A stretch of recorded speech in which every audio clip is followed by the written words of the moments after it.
today's guest, Sean Patton.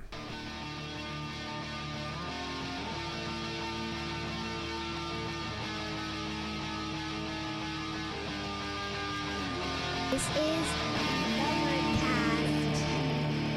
Yeah, it's all the lumber was reclaimed, and we could have never afforded it. We could have never afforded this man cave. It was such a blessing. The day after it was built, I had done Letterman. I flew out to do Letterman. It was finished on a Wednesday. I went out and recorded an episode of a TV show on David Letterman. Thursday, and then flew out to New York and did Letterman on Friday, and came back Saturday morning. And I was having coffee in here with the Letterman cup that I had used, and I thought, I'm the luckiest guy in the world. And you were waiting for someone to come in and go, all right, that's your time, get out. Travel Channel called that night and said the TV show had been canceled. So you also got if that affected you at all, you seem to have gotten over it. I got over it. Well, it's so funny. They ended up giving me a deal right after that, and then I shot 4 more years of Travel Channel, and then they ended up picking up the show that they had canceled. They're like, we want to do more of them, and they did more of them, and we did another season of that, and then they fired me for real.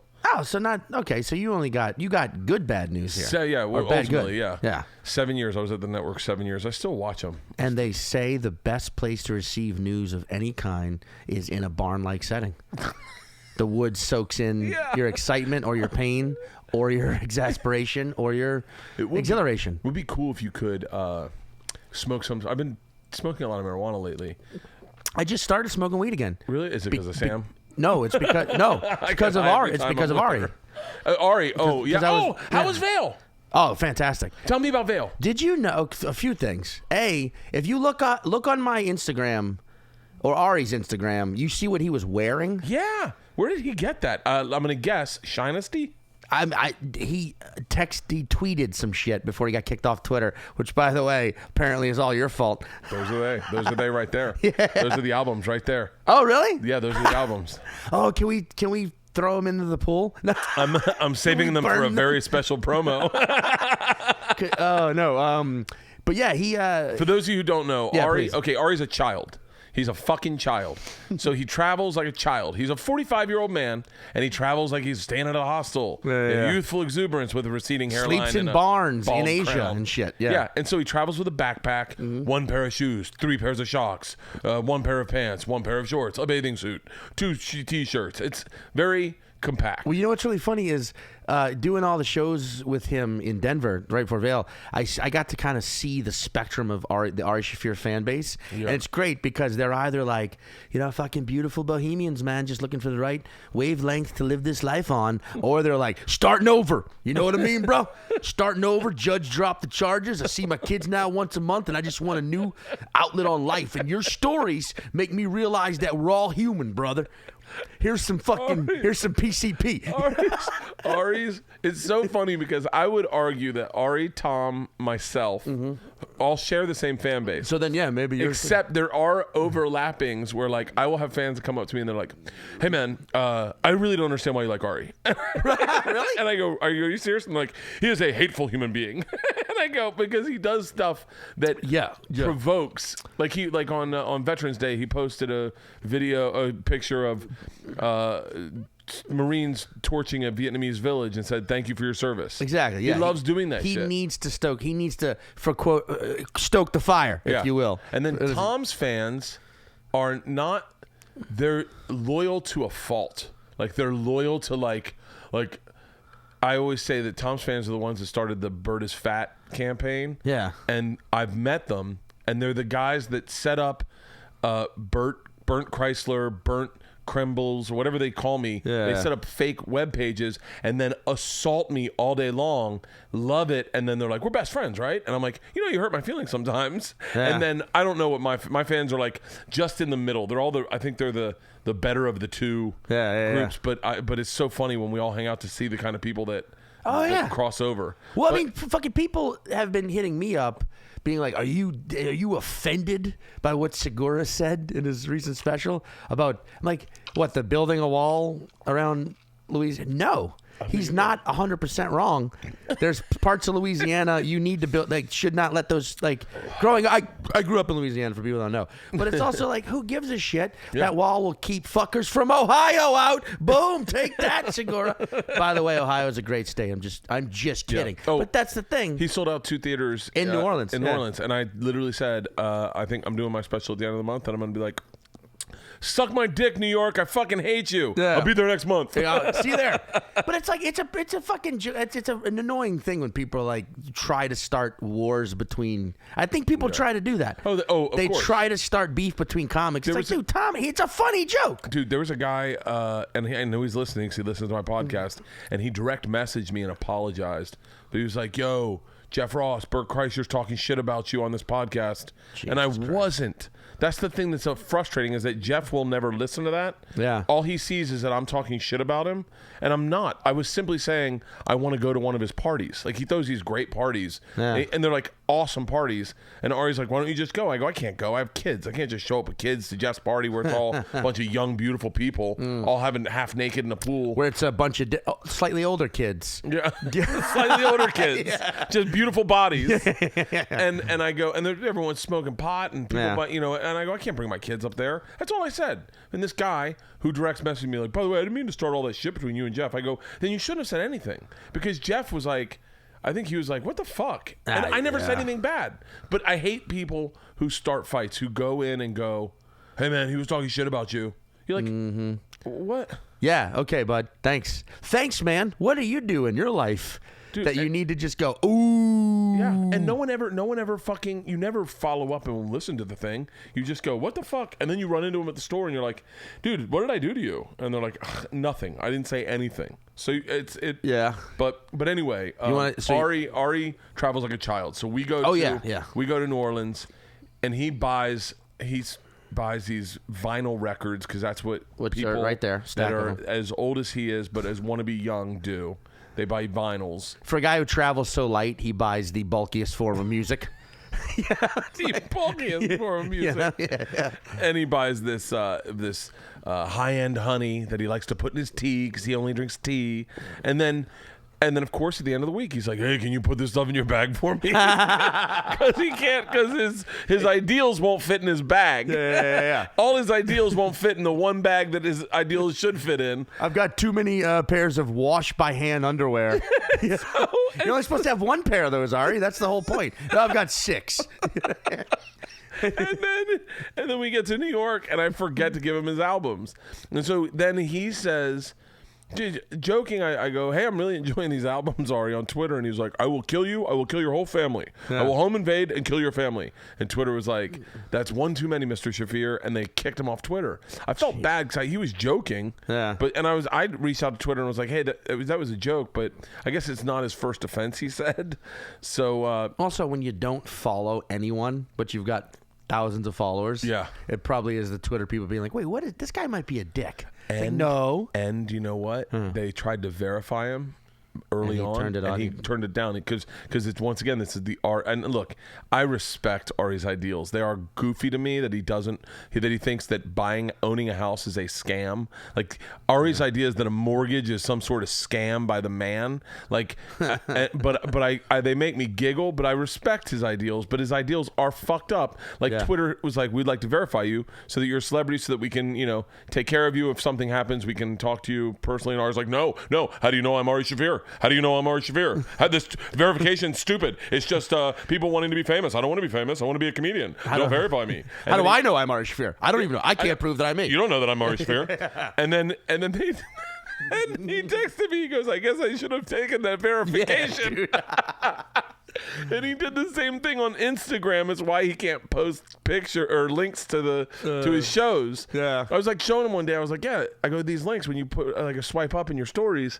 I go, look, 380 people clicked that link. That's 380 people bought tickets. That's an easy way to sell tickets, to let everyone know where you are. And he's like, I want to do that. How come I can't do that? It's because he snubbed his nose at Instagram too. Exactly. And then Instagram pulled one, when he shipped blood the other day. Did you see that picture? Jesus Christ, seriously? Oh my God. I go, Ari, are you trying to get kicked off Instagram too?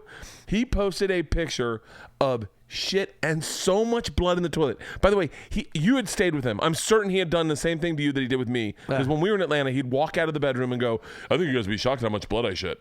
And we were like, oh, how bad can it be? He's like, it's pretty bad. It's pretty aggressive. Really? Dude, did you see the picture of No, I didn't. I'm going to text it Please. to you and just text it to me. Get it up. I'd like to see how much blood. It is. Shit. It'll alarm you. Is that, should we be concerned? No. No? No. I mean, he did Ari, spend... I'm in perfect health. I'm in perfect health. I mean, yeah. How do you know, Ari? I just do. I walk outside, the sun. You know Can you text me that picture of your shit and blood? You know he needs to be in sun. I learned this in Denver. He needs to be in sunlight. While walking down the street or just while being outside, he's like, can we walk in the sun? And I'm like, yeah, fine, why? And we do, and he seriously arches his back and closes his eyes. He's like he's Superman absorbing the yellow sun for strength. It's like, are you all right, man? He's like, I lived in California for a long time, man. Is that what it is? He's starting to rub off on me a tad bit in certain ways where I am starting to see the shallowness in our business. I'm starting to see the vapidness, not the just this this arrogance of manifest destiny of some people that believe that they got into comedy to give it to people that. Oh God, I saw that. I caught it with the corner of my eye. Let me see. Oh Jesus, that's all blood. That's all blood. That's a very solid stool though. That's all blood. But that's a very formed. I'd be more worried if the stool was all fucking scattershot. It's just that is not healthy. That is not fucking healthy. No, so that's what I'm saying. Should we be worried? Should we be intervening? Ari, he said it's an internal hemorrhoid. Oh, that sounds. Once you get one of those, I guess there's nothing you can do about it except shit blood. Except I think you can get a surgery, but I mean, have you ever seen the video Brian uploaded called "The Jew Clam"? Brian who? Brian Redband. No, I don't know. Is it? I don't know if you'll be able to find it, but it's a picture. It's a video of them in a. I can't believe we're going to spend the whole podcast talking about Ari's asshole. It's fine. It's a video of him taking a shit in a green room, getting ready to go on stage, and he was and he shows him his hemorrhoid, and it looks like a fist sticking out of his ass. Who? Ari's asshole? Ari's asshole. I'm gonna trick him into seeing a doctor. Yeah. Oh. Or at least one of his holistic. Just all you gotta do is get a doctor on Tinder. Swipe right, huh? So tell me about Vail. Oh, it's fantastic, man. I mean, you guys did you guys sold out 8 shows at the Comedy Works. 8 shows. Yeah, we sold out 7, filled out 1 because it was a midnight Saturday. Yeah, but still, it was 85% full. Yeah, it was awesome.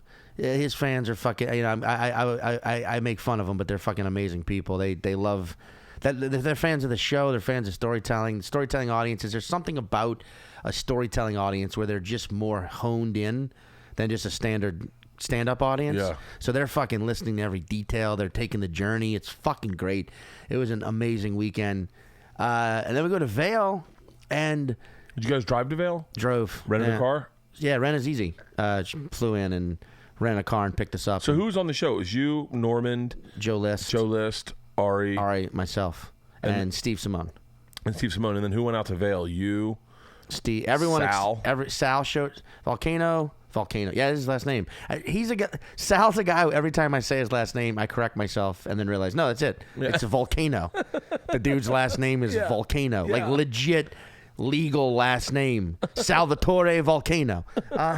You know what I mean? Yeah. It's like a fucking cartoon. It's like a cartoon character in a Nickelodeon cartoon about New York. Yeah, you know, it's like an edited out Hey Arnold character. Sal Volcano. They call him that because he's a hothead. Here comes Sal Volcano. Get these kids away from my shop. But that's Sal Volcano, a real person. But Renazizi, Volcano, Steve Simone, Ari, myself. That was a ski trip. So List and Norman bailed. List and Norman had to go back to New York. Yeah, and go bang 22-year-olds. That was Norman. Yeah, List is married. List is married. I've only met Joe List once. Excellent human being. He's got one of my favorite stories ever. He's got numerous of my favorite jokes ever. I've never seen him do stand-up. Oh, fantastic. I heard he's hilarious. Fantastic. I know he opened for Louis, so he's got to be great. Fantastic comedian, yeah, across the board. He's one of those guys who, too, like, I know this phrase gets tossed around a lot, but you fucking root for because he's been around, and he's been putting in the work, and he's been grinding it out, but he doesn't check any boxes, if you know what I mean. So it's like he had to, like, really earn it. Yeah. You know, and he's that classic stand-up style. Yeah. Like classic fucking New York comedian, but like I think there's going to be a huge resurgence for what's going on in New York. Mm-hmm. I think you're similar to me in that beards. I feel like we bring much more than simply joke telling to the stage or storytelling to the stage. I think we bring our whole personalities on stage. Yeah, we empty out ourselves onto the stage. Exactly. Which Norman and List don't. They measure it. But what they don't empty out, they make up for in just legit brilliant joke writing. Yeah, I mean, like if we're weapons, like you and I are shotguns, we just kind of like sprawl. Yeah. And they're both like Uzis. Yeah. Like they're rapid fire, more aimed. If we're instruments, they're electric guitars, we're pianos. Yeah. Like we're heavier and more of a pain in the ass. But just God, are we beautiful when played right? And those guys are just like the guitar, the shredding solos. But I mean, I could do this all day. If we're food items, we are cheeseburgers, and they're that poisonous sushi. There you go. Yeah, there it is. Yeah. But like, those guys are great, and Joe's awesome. But I'm not drinking right now. Really? I'm just taking like a break to reassess, and Joe was sort of my like beacon on the trip because he hasn't drank in years. Yeah, he quit drinking. So like totally. there were times where it was like I had to look to him to see like how's he handling being around the staff. It's the best, and it's such a great club. That club is outstanding, and the staff. Oh, you weren't drinking in Denver? I wasn't drinking. I haven't drank this year yet. I mean, it's only 29 days, but that's but still great. 32 is my longest. But that's why I started smoking weed again. Really? And I haven't smoked weed in 7 years. Well, I smoked weed in October for the first time in 7 years with my parents. Because they smoke a lot of bud, yeah. Really? Functional, extreme. My parents, and they'd be humiliated if they knew I was saying this on a podcast, but whatever, they're great people. They should be a commercial for why marijuana should be legal worldwide. Really? Because they both are highly functional, great people. They raised us all great. They're no felonies. They're good people. They both have successful careers, and they smoke pot.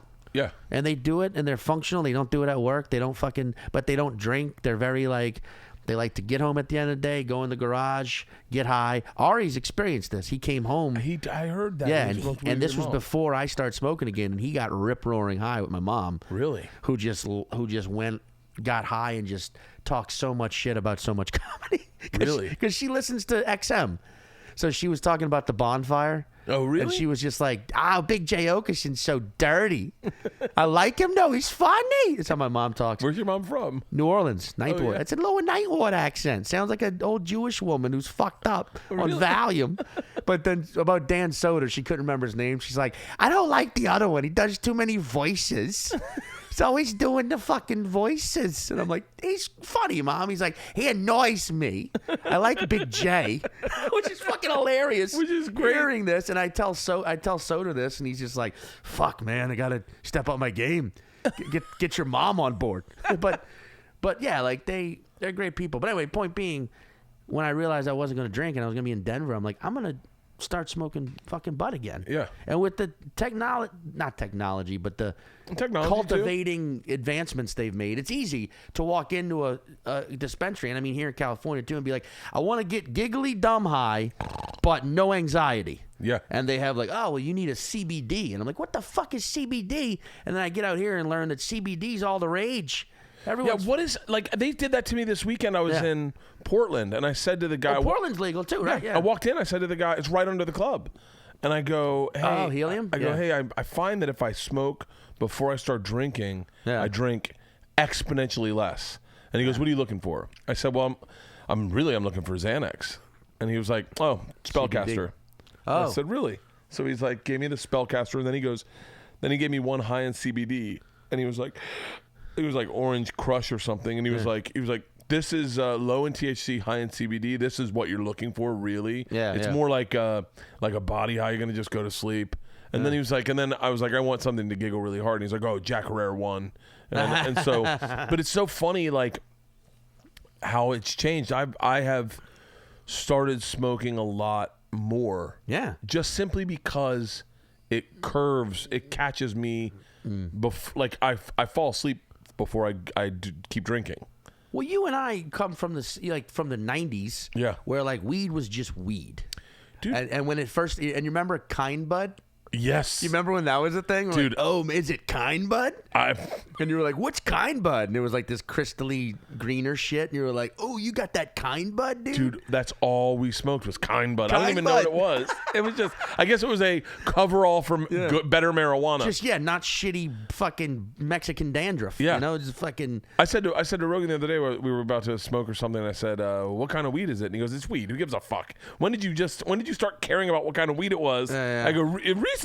Because you're like, I can go and I can put in a special order of what I'm looking for. Yeah. Marijuana's been, I would argue, kind of saving my life a little bit because I don't. The health, it's better, man. It's shit fun. Also, really quickly, side note, I know whenever shitty weed always got kind of tagged as Mexican weed. Yeah.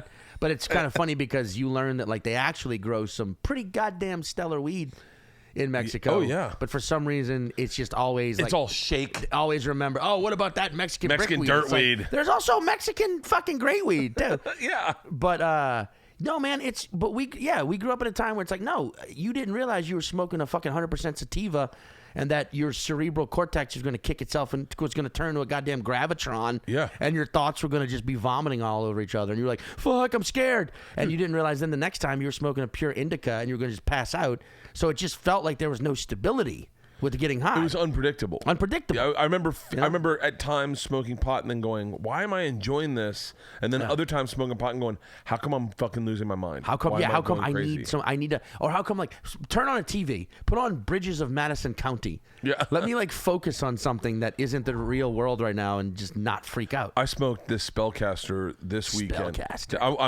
I'm looking for it in LA. It was that enjoyable. I smoked Thursday night. I was going snowboarding in Mount Hood. I saw you. Did you go to Mount Hood? Yeah, I went to Mount Hood. Mount Hood's cool, man. Fucking amazing. Yeah. So you snowboard? Yeah. See, I snowboard after being. We'll get into this later, but after being with those guys who all ski, I want to switch back to skiing. I know. It just seems easier, and I don't mean the act of skiing. I get that that's still. I'm talking from like lift and when you get on catwalks and you don't have to unstrap and you can just pull your way there. Dude, I have.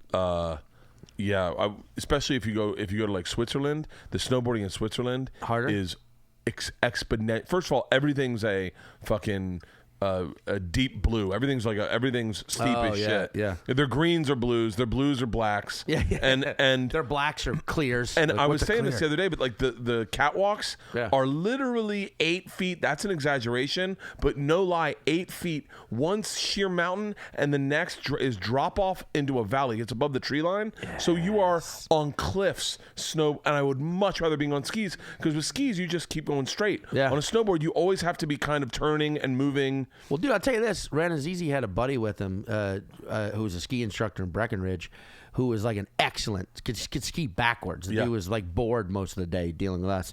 But he told me, he's like, oh, snowboarding's terrifying to me because the moment where you have to turn toe side, which you have to do. Yeah. That's the only way you're going to, and he's like, the first time I ever tried that, I almost fucking fainted. Oh. Because it is scary. It is scary. Like, and I don't know how often you do it, but every time I board again, it's like remembering, like, you have to do this. Yeah. And then you turn in on your toes and you're like, now get back on your heels or you're going to fucking eat snow. Dude. And then that's it for that's a whole run. I wiped out harder than I've ever wiped out in my entire life snowboarding in Switzerland, and we're on like a long catwalk in to get back onto a different slope, and we're going, and it's just, and you pick up a little speed so that you don't run out of energy, and I'm going, and I'm just going from my heel to toe, kind of heel to toe, and then I go flat for a little while, and the board starts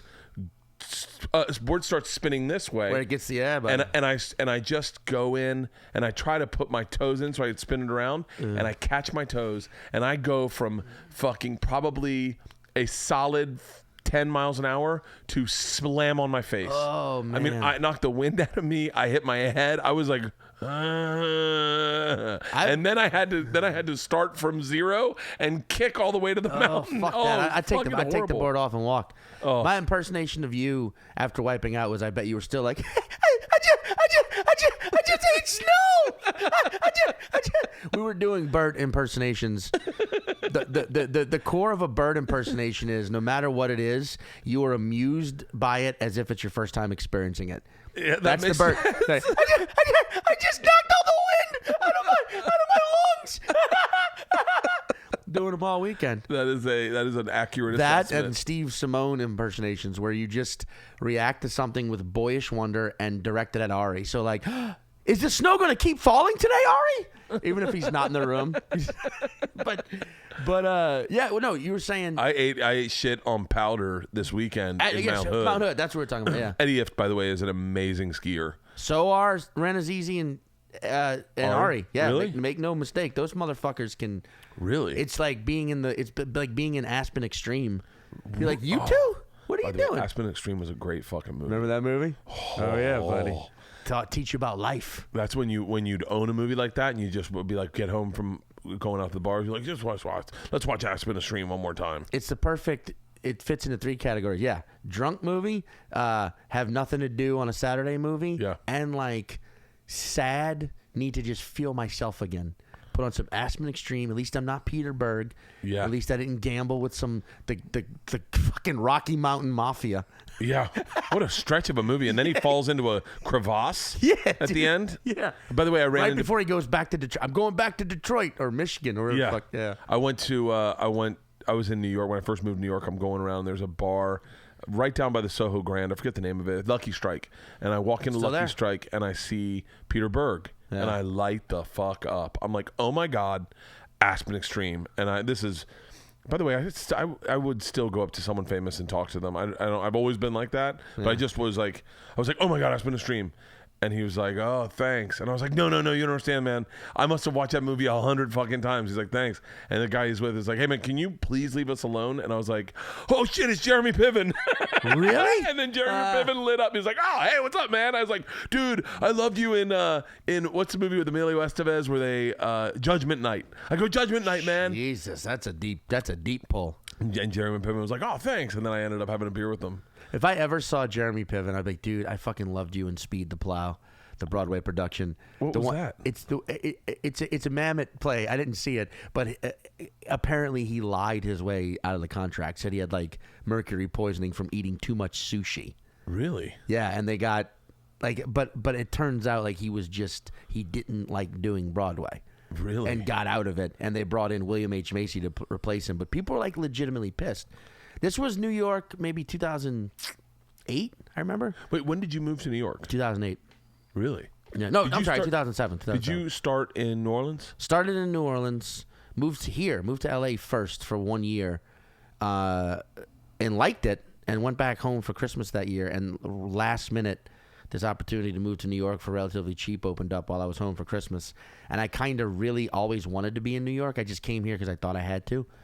And it makes sense. You seem like you seem more of an LA comic, in my opinion. Really? But I think, meaning like I can see you thriving in LA more than New York. But you living in New York makes more sense. It does because, well, thank you. I don't know why I say thank you. I'm friendly, but LA. When I moved here, though, the landscape of LA was completely different. 06. What year? 06. Like nobody went to the store. The store was just the Improv was the place. Fucking UCB was the place. UCB was still like the. You're right. But it was the UCB's a fucking 120 seater, in Northwest Hollywood or whatever part of town you want to call that. So it was like it was starting to. I think Nerd Melt was starting to blow up. No, Nerd Melt didn't exist yet. Really? Nerd Melt didn't exist till like 2010. Really? God, yeah. But like when I was here, there was just far less stage time.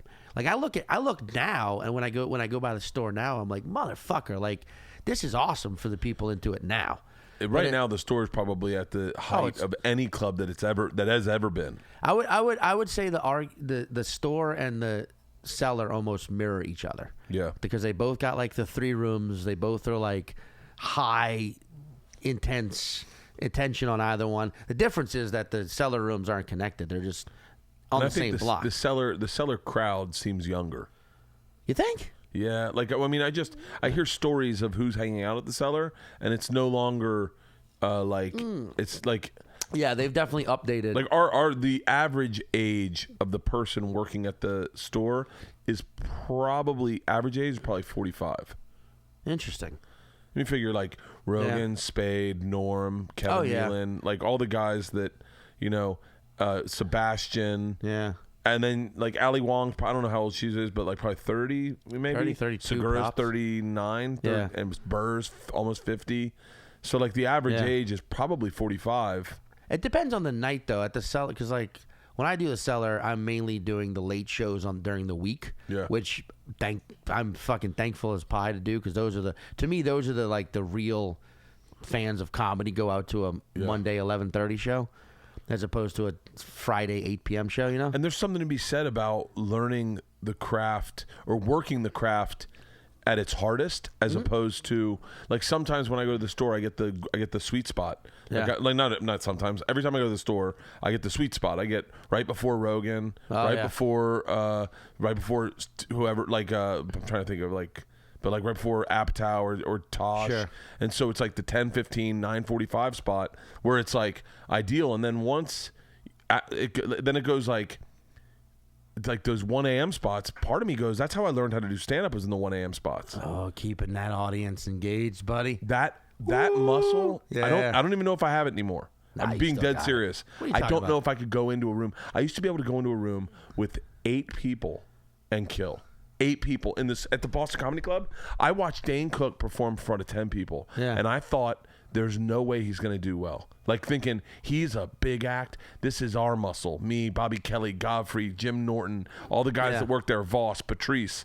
I was like, there's no way. Like Keith Robinson, Kevin Hart, Big J. I was like, there's no way Dane will be able to figure this room out.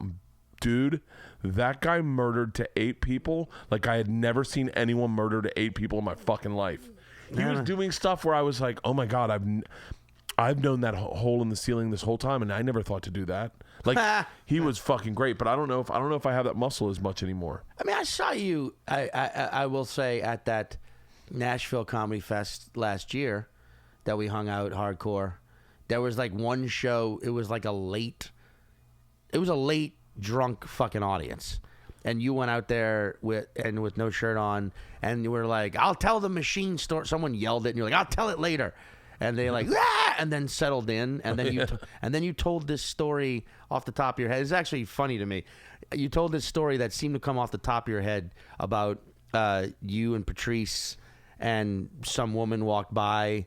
You were trying to flyer her, and you were like, "I'll buy you a glass of wine." Oh yeah, and it fucking murdered the place in half. It was about catcalling. Yeah, and I was like, "Dude, that's such a fucking great story." And you're like, "You think?" And I was like, "Yes." And then the very next show, which was a later, drunker crowd, you went up later and drunker and told the story and completely fucked it up. like you left out like that sounds like 2 major plot points, and it got like a weird reaction, and then you went into the machine story that got everybody. So it was like, you still have that muscle. I don't think you don't think you ever lose that muscle. You don't lose sometimes have to work it some more. It takes a little. It's like roller skating. Like if you hadn't roller skated in 30 years and you challenged your buddy to run a marathon while you roller skated, it would be really hard for you. You probably couldn't do it. That's me and Tom's new bet. That you guys can out roller skate each other? He thinks he can out roller skate me in a marathon while I run it. He hasn't roller skated in 30 years. Oh man, he's gonna fall so hard. Yep. He goes, what about downhills? I go, what about downhills, Tommy? I go, when was the last time you got going too fast? Do you know how to stop on roller skates? He's a fucking idiot. That's terrifying. That's terrifying to even think of roller skating down scared. Wait, he hasn't roller skated ever? In 30 years. He goes, I roller skated like first grade, second grade. Roller skating's harder than rollerblading. No shit. I'm gonna throw that out. Thank you. By the way, I get driving a Rolls Royce is harder than driving a Honda Civic. Yeah. it's shit's been updated. You know? It's. I put on a pair of roller skates the other day, and as soon as I tried to roller skate a little bit in the street, I went, "Oh yeah, I've won this bet." Because by the way, little sidebar, I was a competitive speed skater growing up. I was a competitive speed skater. Shit. I could do the turn where left foot goes under the right foot and the right foot steps over to turn. Yeah. So you do this shit, like the Apollo Antonono shit. Yeah. I did that. Arms behind your back, one arm pumping when I speed skated in spandex and a Team Carolwood skating top. And I'm telling you, I got on roller skates. I was like, he's never gonna fucking do this. Dude, I feel like, are you guys actually gonna do it? I guarantee he backs out. I guarantee you, because the bet is it was kind of like a soft bet. Yeah.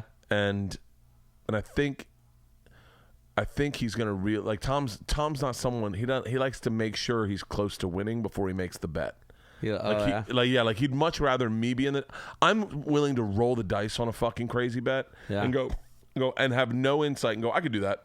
Yeah. And Tom's not that guy. He's not. Like when he didn't start the weight loss research. challenge until he had started losing fucking 20 pounds. Yeah. And then he's like, now let's do a weight loss challenge. Like after he did a cleanse. Yeah, I did the weight loss challenge at 256. I was 260, 256, and I lost I think 35 pounds, 40 pounds in a month. But that's me as I go, I'll fucking do it. And I'll put my mind to it. Yeah. Tom's much more measured, like the way he looks at things. He goes, like I guarantee I wouldn't be shocked if he had bought roller skates and hired a roller skating coach. Like and was now. And was doing it. And then he comes out and he goes, I'll do the bet. Yeah. And it turns out he's been doing marathons every weekend. Like pretends like he does not put them on. How do I put these on? Yeah. Right, like this, right? Yeah, Just that's Tom. Foot in the thing? Okay. I can't wait till you guys keep going with this bet and they get deadly. Oh. All right, man. Sword fight. Yeah. All right, man. Shootout. We're going to do a shootout. I called Ari the other day. I said, hey, would you be interested in joining the Marines with me? And he was like, what? I go, I feel like I just had a fucking very vapid conversation with a comic. And I was like, this is who we are? Like, we really are. This is what we are? You had a conversation so vapid you wanted to join the service? I woke up and I thought, I might need something to reset my clock. How bad was this conversation? Were you talking about like fucking roofing audience members or something? Jesus. I'll tell you who it was after. All right, and you'll go, oh, that would make me want to join the Marines. I get it, yeah. And so anyway, I reached out to my agents and I was like, hey, do you think maybe can you guys set up a meeting? I just want to do boot camp. I don't want to join the Marines, but I want to do boot camp. Oh, okay. And I was like, I want to do boot camp. And I think they have 13-week boot camp, and I think they have a 6-week boot camp. I was like, I could do a 6-week boot camp. You should probably do like National Guard boot camp. No, I don't want to be in the. My problem is I'm a real pussy. I don't want to really join. I want to do the training, and I want to do it, and I want to just get reset. I want to get to the place where I don't make decisions for myself. That I wake up, I'm told what to do, and I want to get. It's a crumbling of ego, crumbling of ego, where I realize my worth as a man is defined by my output in the field. I really was obsessed with it. The idea's kind of fallen off a tad bit. I mean, But Ari immediately goes, I like where your brain's headed. Yeah. I like where your brain's headed. And he was like, I don't know. I could be interested in this. Look, keep me in the loop. I'd be worried for Ari if he. What if a bunch of comics did boot camp? Like if it was a comics only boot camp? Yeah. What if we did a legit boot camp? We call it Stripes, right? Yeah, we film it. Yeah. and it's me, you, Ari, Segura.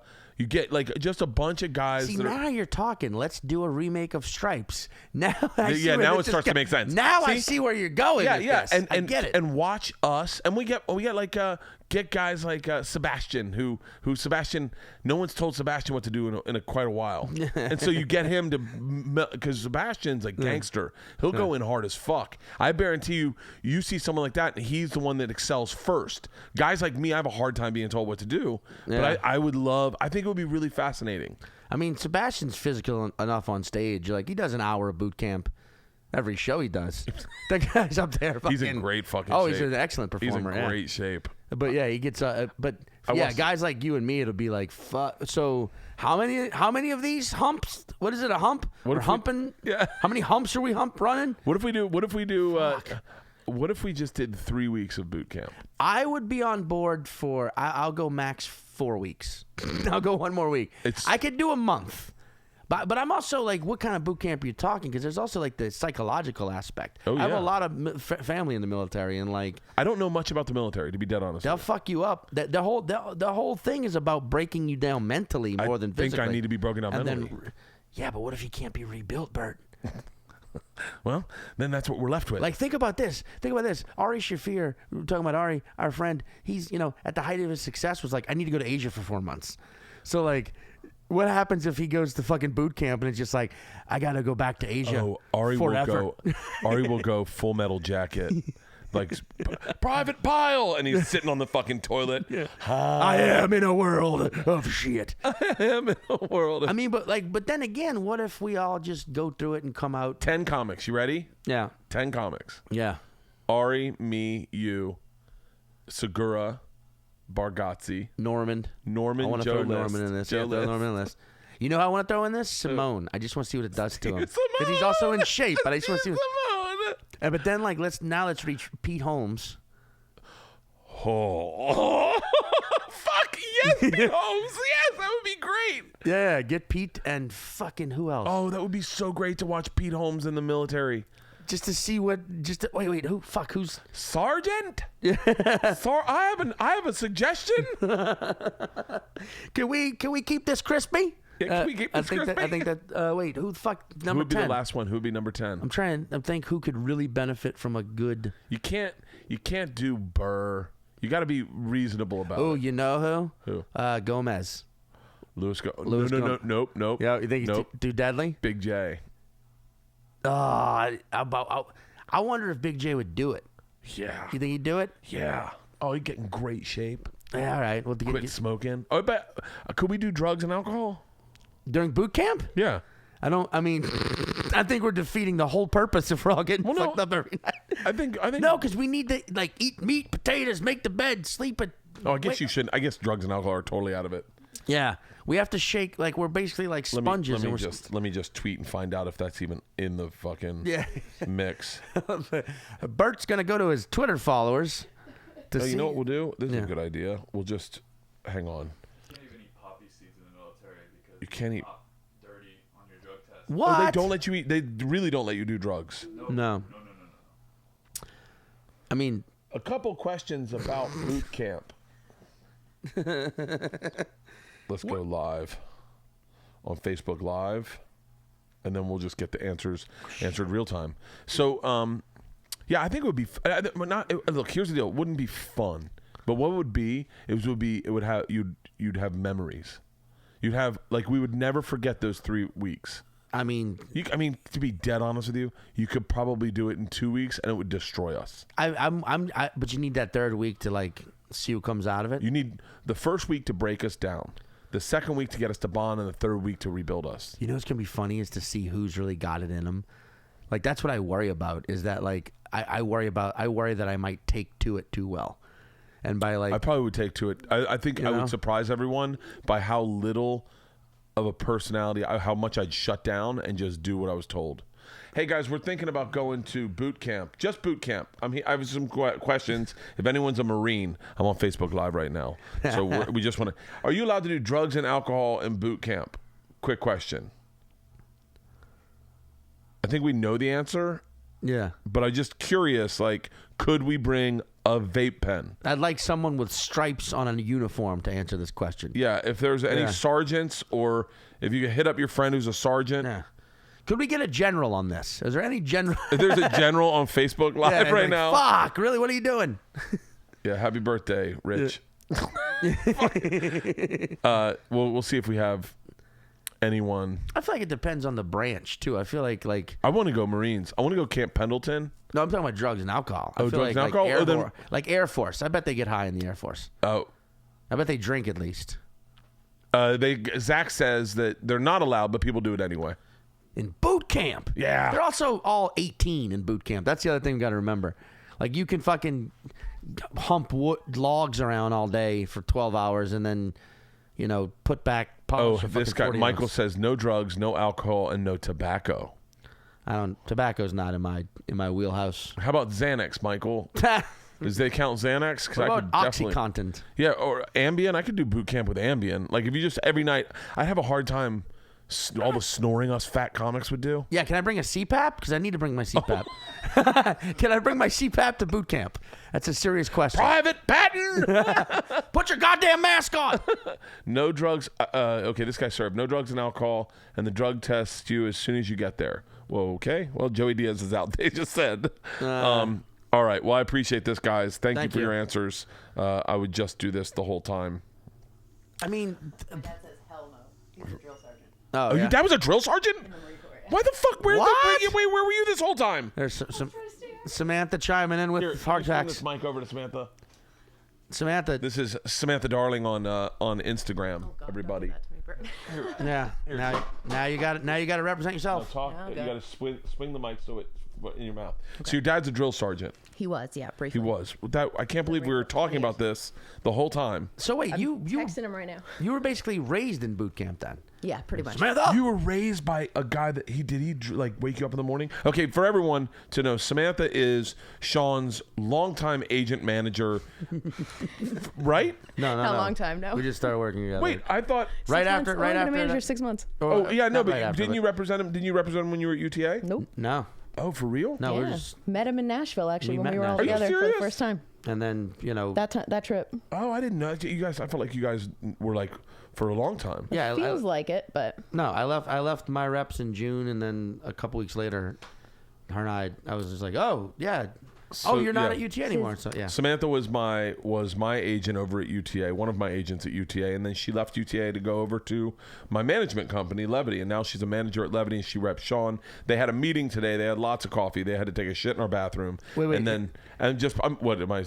a funny one. So Samantha, you can't hear it in her accent, is from Dublin. Her dad's an American. Wait, what? Yeah, she grew up in Dublin, right? yes. And I was here. That's why you were in Ireland like a couple weeks ago. I saw you in Ireland. Yeah. Yeah. So then Mom's Irish. I was at LAX over the holidays. She was meeting her sister who lives in Hawaii, who flew to LAX. They were meeting at LAX to fly to Dublin. So I meet her sister, and her sister who lives in Hawaii is like tan, blonde, coral anklet, and a fucking Irish accent. It's the most overwhelmingly Are you serious? like, yeah, That's you ridiculous. see her. Where does your Irish accent go? I was raised in the States as a kid, and I learned how to speak here, and I think it's like hardwired in my brain. So I was there from like 8 to 22, and then Yeah. I've been here 8 years now. So it's kind of gone away. But her sister, someone you Drunk expect or to be angry, like, though? holy shit, man, ride the Blue Crush, is just like, oh, it's an 11-hour flight. Oh, I thought I'd run. I'd run liver. I tell you, you got to wax your board so you can pop right up and stand on it. There's She doesn't sound that Irish. There's a No, female you- comedian named. Why would I say female? Bert, get with the fucking times. Get woke. By I'm 1982 woke. Like I'm cool with gay people, kind of. I said that on my stage the other day. Someone, hold on. I'm gonna forget thoughts. Well, the woke thing. This girl, when I was snowboarding, she fell off the trail into the powder, into the trees, and I stopped up and I said, "Honey, are you okay?" And she was like, "I'm not, honey." I thought it was a little girl. So Yeah. that's why I said, "Honey." She goes, "I'm not, honey. It's not 1972." I was like, "Enjoy the powder, bitch," and I just took off. But what was I going to Irish say before? comic. Oh, there's an Irish comic, Aisling B. Ashling B. Aisling B. Yeah, she's a friend of mine. I love her fucking accent. Yeah, she's funny. Oh, and yeah, that's a fucking Irish accent. Yeah, Yeah. she's got a thick one, and she's from Ireland, obviously. But then again, when she goes to Ireland, they're like, oh, listen, this is Americanized Irish person. I saw a picture of her. Someone, I think Troy Conrads took a picture of her, and I was like, whoa, she's beautiful. And then I was like, oh, she's a comic. And so I went, I watched her, and she was funny. And so I texted her, and I was like, hey, if you're in the States, hit me up. I'd love to have you on my podcast. And she was so funny texting, DMing back and forth, that I immediately was like, oh my God. She's fucking like a home run. Like, she was like, first texted back, she goes, what's a podcast? And I was like, oh, fuck. Do I answer? Like, and then I was like, and then I it was just so fucking, she's great. She's in Atlanta this week shooting something for Netflix. I follow her on. Oh, that's 15, right? She is, yeah. She She just moved here. Oh, good. She moved here? She just moved here. Yeah. To where? I don't know exactly where yet. She was up at Sketchfest too. Dude, Should be around. Irish people are just like innately funny. Like to the point where you're like, why do you need? Because I was doing the Dublin Comedy Fest last year, and the cab driver was just like, so where do you live in the States? And I was like, New York. He's like, I've been meaning to go. I hear they got a great St. Patrick's Day parade. And it's just so.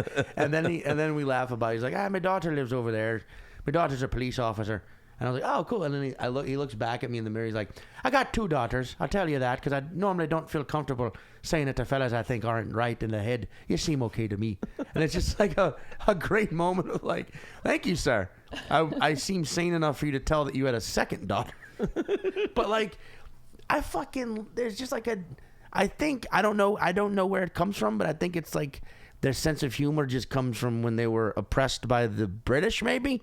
I think like, I just fucking deal with it. Oppression has to be... They're fucking funny. The most... there's... That's a terrible Irish accent. I apologize, by the way. That is truly terrible. No, it's not that bad. No, it's not that bad. My Scottish is better. It comes from the back of your throat, and you just let it fall out of your mouth. I can't do any accents. This is more Scottish. That doesn't sound that bad. That sounds like my wee cousin Philip. Oh, man, looking at a train and spotting it. Well, Oh my God. he drank a wee bit too large of a spot of Lafroig and bit his tongue in half. I am really good at black accents. Despite them being a little racist, I'm really good at black accents. I have a point in my new hour I'm working on where I do a black accent, and one of the black guys, the second I do the accent, you can almost picture what he sounds like, what he looks like. You're like, oh, I know what that guy looks like. Yeah. But wait, where are you from? Tampa. Oh, I always feel like Florida. that's what I think. That's why I feel like when I first, this is what I was talking about in therapy. Yeah. Today. I was talking to my therapist about you, because I knew you were coming over, and I was like running through my day, and we were talking about podcasts. And I said some people are really tough to podcast with because they aren't good conversationalists. A lot of in my experience, a lot of more of the alternative comics that I've had come on the show, guys that work at UCB, it's almost like they don't like you or resent that they're doing it. But when you get a guy like me or you who's a traditional comic, but I think with a very alt vibe, I've always felt like it's going to be a really easy conversation. And he was like, whoa, tell me about him. I said, well, first time I ever saw him, he was at doing Ari's storytelling show, and he told an amazing story, and I was drawn in.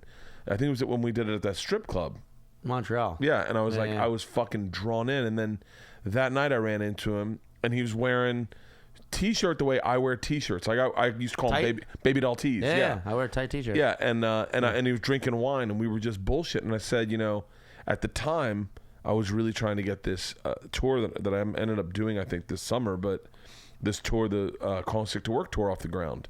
And I was trying to get, it's a morning drinking show, and I was like, I wanted him to be, like, the second I saw him, I was like, he needs to be on this tour.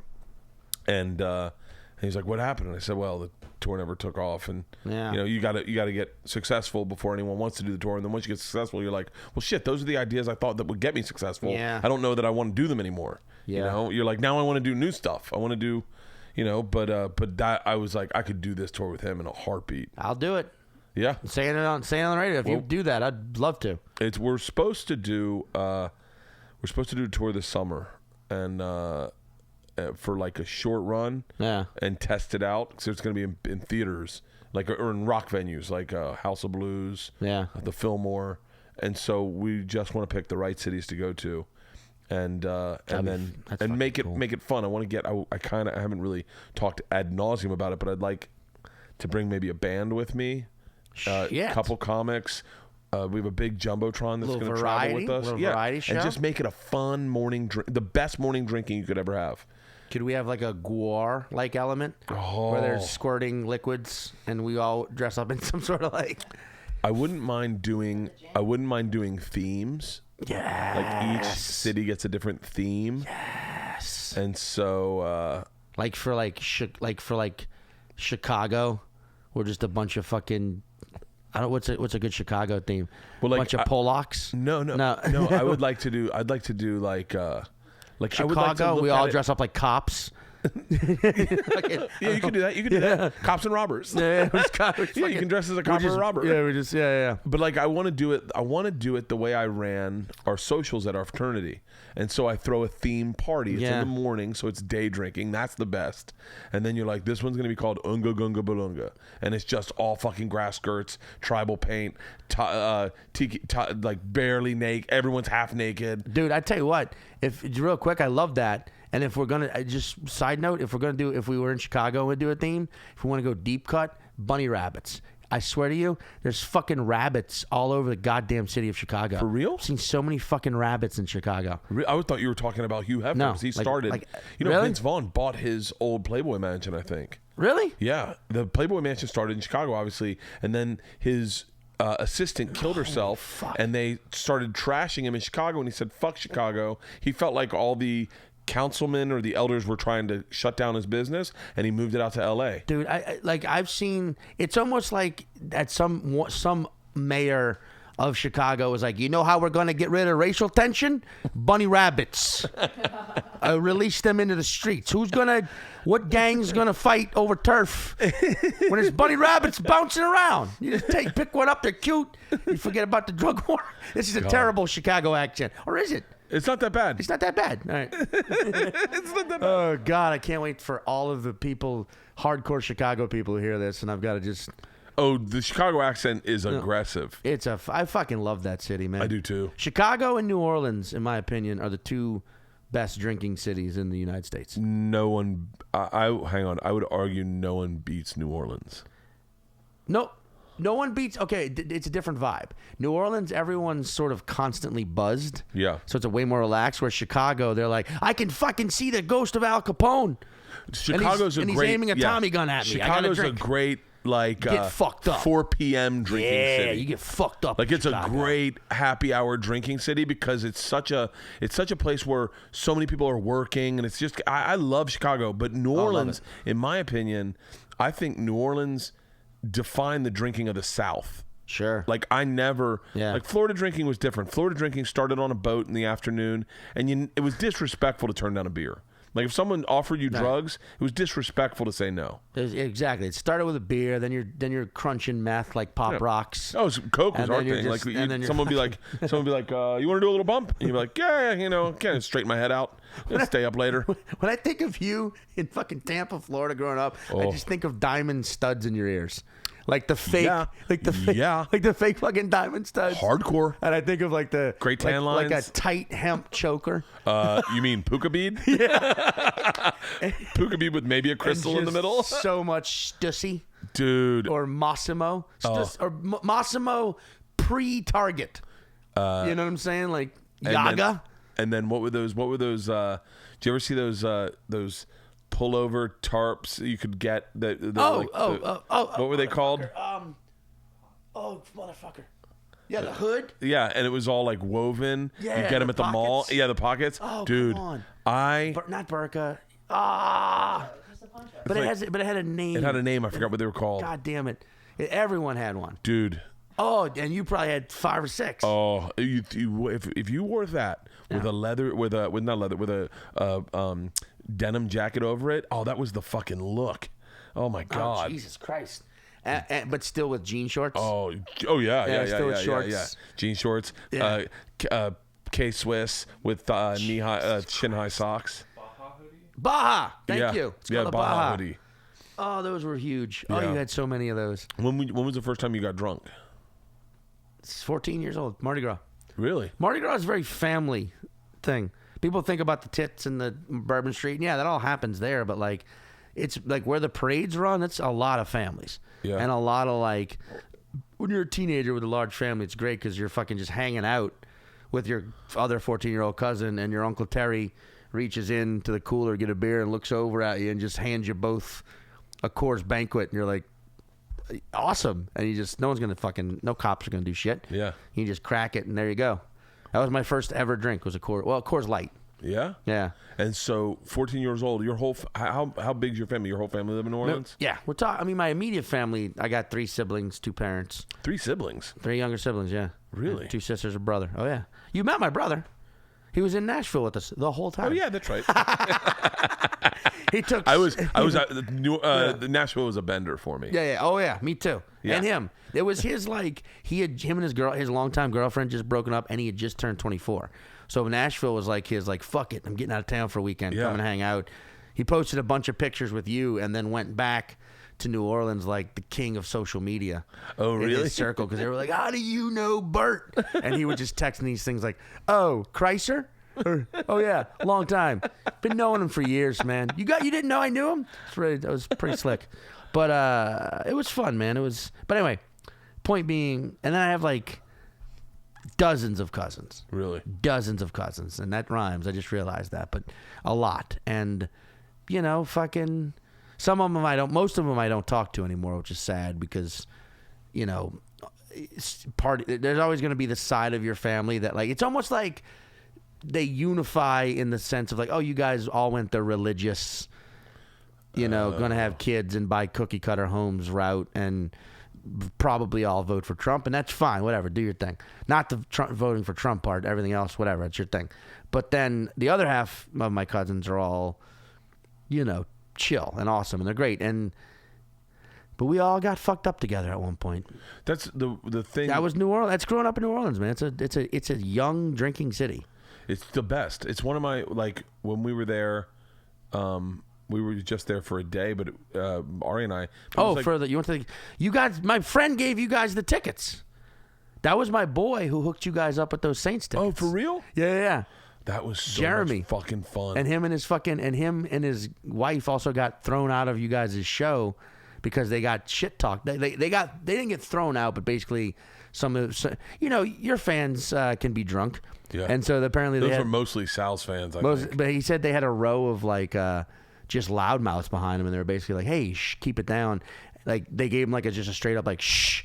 And they said for the remainder of the show that people would just randomly lean in behind him and be like shh, in a mocking way. Oh. And Jeremy finally he's not a tough guy, but he's a guy, and he finally turned around and was like, fucking do it again, see what happens. And they threw them all out. Really? And I think he talked to Ari afterwards, right after it happened, and was just like, we got thrown out. This is bullshit. By the way, I'm the guy who hooked you up with the tickets. And it was a thing of so I'm not insane. I also know Sean, but fuck, sorry, this is all wrong. Damn it, I hate when that happens. That happens. But so you guys you guys went to the game. Oh, it was fucking and got great. Fucking annihilated, I'm sure. Yeah. It was the whole fucking. I love New Orleans. Is the first place I ever did coke. Ha. Yeah. That feeling of being in New Orleans, I think it resonates with a Southerner.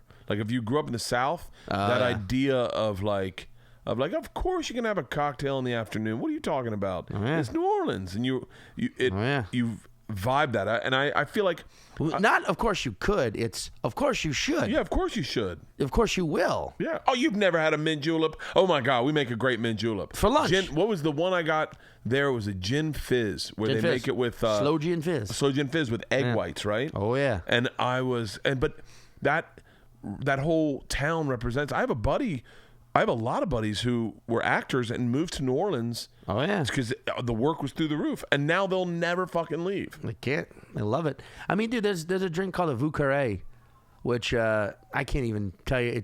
It's similar to a Manhattan, but not as sweet. Yeah, it's a New Orleans drink. It involves whiskey and absinthe. I know that much, and god damn, I love it. I'm gonna end up drinking tonight. Yeah, you are. Yeah, I said I wasn't going to because I was really good this weekend, and yesterday I flew in, and I had a couple drinks at the airport before leaving, and slept the whole flight. Wait, flew in through where? From where? From Portland. Oh, from Portland. Okay. Yeah, but my flight was at 6, and I'm sitting there eating a egg sandwich, and the bar opens at 5, and the guy goes, "Can I get you something to drink?" And I was like, "Oh, I'm good." He was like, "You sure?" I said, "Yeah," and he goes, "You don't want a double Tito's and soda in a big glass?" And I went, "Oh fuck, you know me." And he was like, I can make you one real quick, pretty stiff. And I was like, I'll take one. Yeah. So I had 2 of those. Wait, you saying 6 in the morning? 5 in the morning. Jesus Christ. 2 of those at 5 in the morning. 5:30 I get on the plane. And I slept the whole flight. Came home and had a beer and a cigar I slept and then had a beer and the cigar in the middle of the afternoon. And then the girls, it was just great. I went to Nike's outlet, and so I bought a bunch of or Nike company store in Portland. So I bought all the girls a bunch of stuff, and it all fit, and everyone liked it. And Isla's got tactile issues, so we were celebrating because Isla liked her shoes. She never liked her shoes. Yeah. And then they were like, let's go, let's watch a movie tonight. Let's get dinner. And I just got away from me, and I bought a bottle of wine. And so I woke up this morning going like, I'm going to get on the treadmill. I'm going to run 5 miles. I'm not going to drink tonight. I'm going to be good. But now all this talk about booze. I know, dude. Shit. Sorry. Well, not sorry. What? How long are you going to quit drinking for? I don't know, man. I'm gonna see. There's a lot I gotta like writing on this Sean Patton ship. Yeah. Like, I mean, not that I'm an addict or anything like that. I mean, yet, but there's a lot I got to do. I got to focus, and I've spent the past, especially like the second half of last year, was just I went doing Edinburgh, and then coming back from that, and then like being on I came back from Edinburgh, was right on the road, and then right into New York Comedy Fest. So it was just like. And Those I quit. Festivals can kill you. And I quit drinking beer a while back. So I was drinking whiskey, and just Can I tell you? I really think vodka is part of. I stopped. I stopped ordering doubles. That was my big thing, and I stopped doing shots this year. But like, you stopped doing shots this year? Stopped doing shots. I remember when we did that fucking day drink, calling work podcast. It was just a never ending. Like they thought we were going to die shots if we didn't have a shot every 13 minutes. What was killing me was shots. So like we did the practical shots. And you don't just do shots. You do like complex concoction. Oh yeah. Whipped cream involved. I was doing so many shots on the Impractical Jokers cruise that I think I'm allergic to Fireball. You got seasick before the boat undocked? I was rough. Yeah. And so I said no more shots this year. So and then my other thing is I just smoke weed and then just try to chill. Yeah. And like if I want to have a cocktail maybe, but I don't end up drinking the way I would if I'm just drinking. So dude. But those double vodka sodas they just catch up with me. Oh, buddy. I'm surprised you didn't catch up with them, because I've seen you just Ralph those things. I'm like, Bert, does Bert think vodka is water? Has anyone told him it's not? It. I had one time. That's why people drink it. Yeah. No I don't taste. taste it. I don't taste it. I feel good the next day. I work out the next day. Like, really? I feel amazing. But like because I feel like it doesn't give me a hangover. But then I started saying, yeah, but you know what's so funny is if I drink beers, I go, wow, I can only have like 5 and I'm fucking bloated. Well, you're fucking pissing every 12 seconds. Yeah. So I was like, you know what? But yeah, I'm probably drinking tonight. I think I just want to. Now that we're talking about booze, I go, there's a romantic side of it. You know what helped me with curtailing, or not just control, wine. Switch to a wine only. Yeah. Because you get a wine hangover is no joke. It reminds you of your mortality. Yeah. You're like, oh, I am human. I've only seen you drink wine. Really? Yeah. Oh yeah, I do. I love when I do drink. It was wine and whiskey. Yeah. But it was. But that was the part of me that I saw your romantic side when I'd watch you hold a wine. Yeah. You held a wine like no one held a wine. You really enjoyed wine. Like it looked. Oh yeah. When you had a wine in your hand, I went, take a picture of that with a meme that says "Living life to its fullest." My brother, fucking cracks me the fuck up. He said this once while I was drinking a whiskey, and he had just finished smoking a bowl, and he was just like. He's like, the 3 W's. And he was pulling out a cigarette as he said that. And he goes, the 3 W's. And I was like, what? And he goes, weed, whiskey, and American Spielwitz. and I had to like sit down. Like, that's fucking great. So wait, tell me about Edinburgh real quick. Oh, it was awesome. Like I loved it. I did it one time, but I did it with Patrice and Voss, and it was painful. Yeah, well... how long ago was it? I mean, Patrice was still alive, so what, 2000? No, he wasn't. He was dead. We brought him. You brought him over and animated him? Yeah. Your weekend at Bernie Patrice? He was a hologram. No, it was probably 16 years ago, 17 years ago. I mean, I feel like, were you guys just doing straight stand-up? We were just doing straight stand-up, and did you get like a room and do an hour, create an hour? Yeah. Different than the one that you do here, or similar? Yeah. I mean, similar in tone and topical, but different. Like it's more of like a thematic, like there's a narrative involved. It's performance. Like I didn't use a microphone. Okay, so it's real quick if you can describe for anyone listening that doesn't understand what the Edinburgh Festival is. Try to give them like a broad scope. I mean, it's the original Fringe Fest, but it's basically like it's a festival where thousands of performers from around the world and then tens of thousands of admirers from around the world go to a very small city in Scotland, Edinburgh, very old, and everything turns into a venue. And there are shows from noon till midnight, or later, noon till 2 a.m. every night in hundreds of venues, and it's a performance decathlon. It's but like you just got to do it like, but it's more. It's awesome because this is something my girlfriend came and saw. She pointed this out, and she's so right. It erases the idea that categorization is necessary. In the sense that you see so many shows there that are like, what was that I just watched? And then you go, well, it was good. I laughed. I teared up a little bit. I felt something. It made me think. But what category do you stick that in? Is it comedy? Is it drama? It's like, it's unnecessary. How about it's good? It's good. And it's performance. It's an interesting thing, but you just, obviously, when it comes to selling shit, you need categories. But in the pure form of it all, it's just it's a fucking month-long festival full of everything you want to see. If you want to see, I feel like when you guys went, they probably didn't respect American stand-up style as much as they should have. At all. Exactly. Now they do.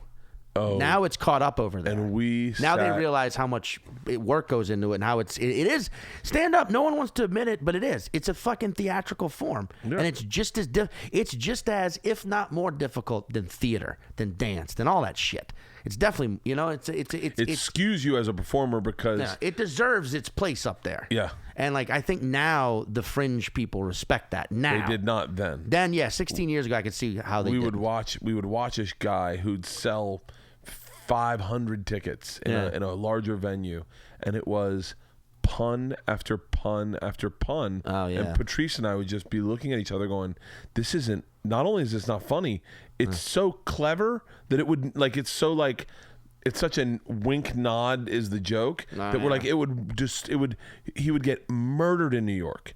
And we were straight stand-ups. That's what we were doing, straight stand-up. And they just were like, huh? And Patrice was aggressive. Oh, God, I would fucking pay so much to see that. Oh, I'd cut off a limb to watch that, to go back and watch Patrice and then tell him, like, hey, man, I don't know, I forgot what you die of, but just be careful. Yeah. To go back in time. But I've only ever met Patrice once.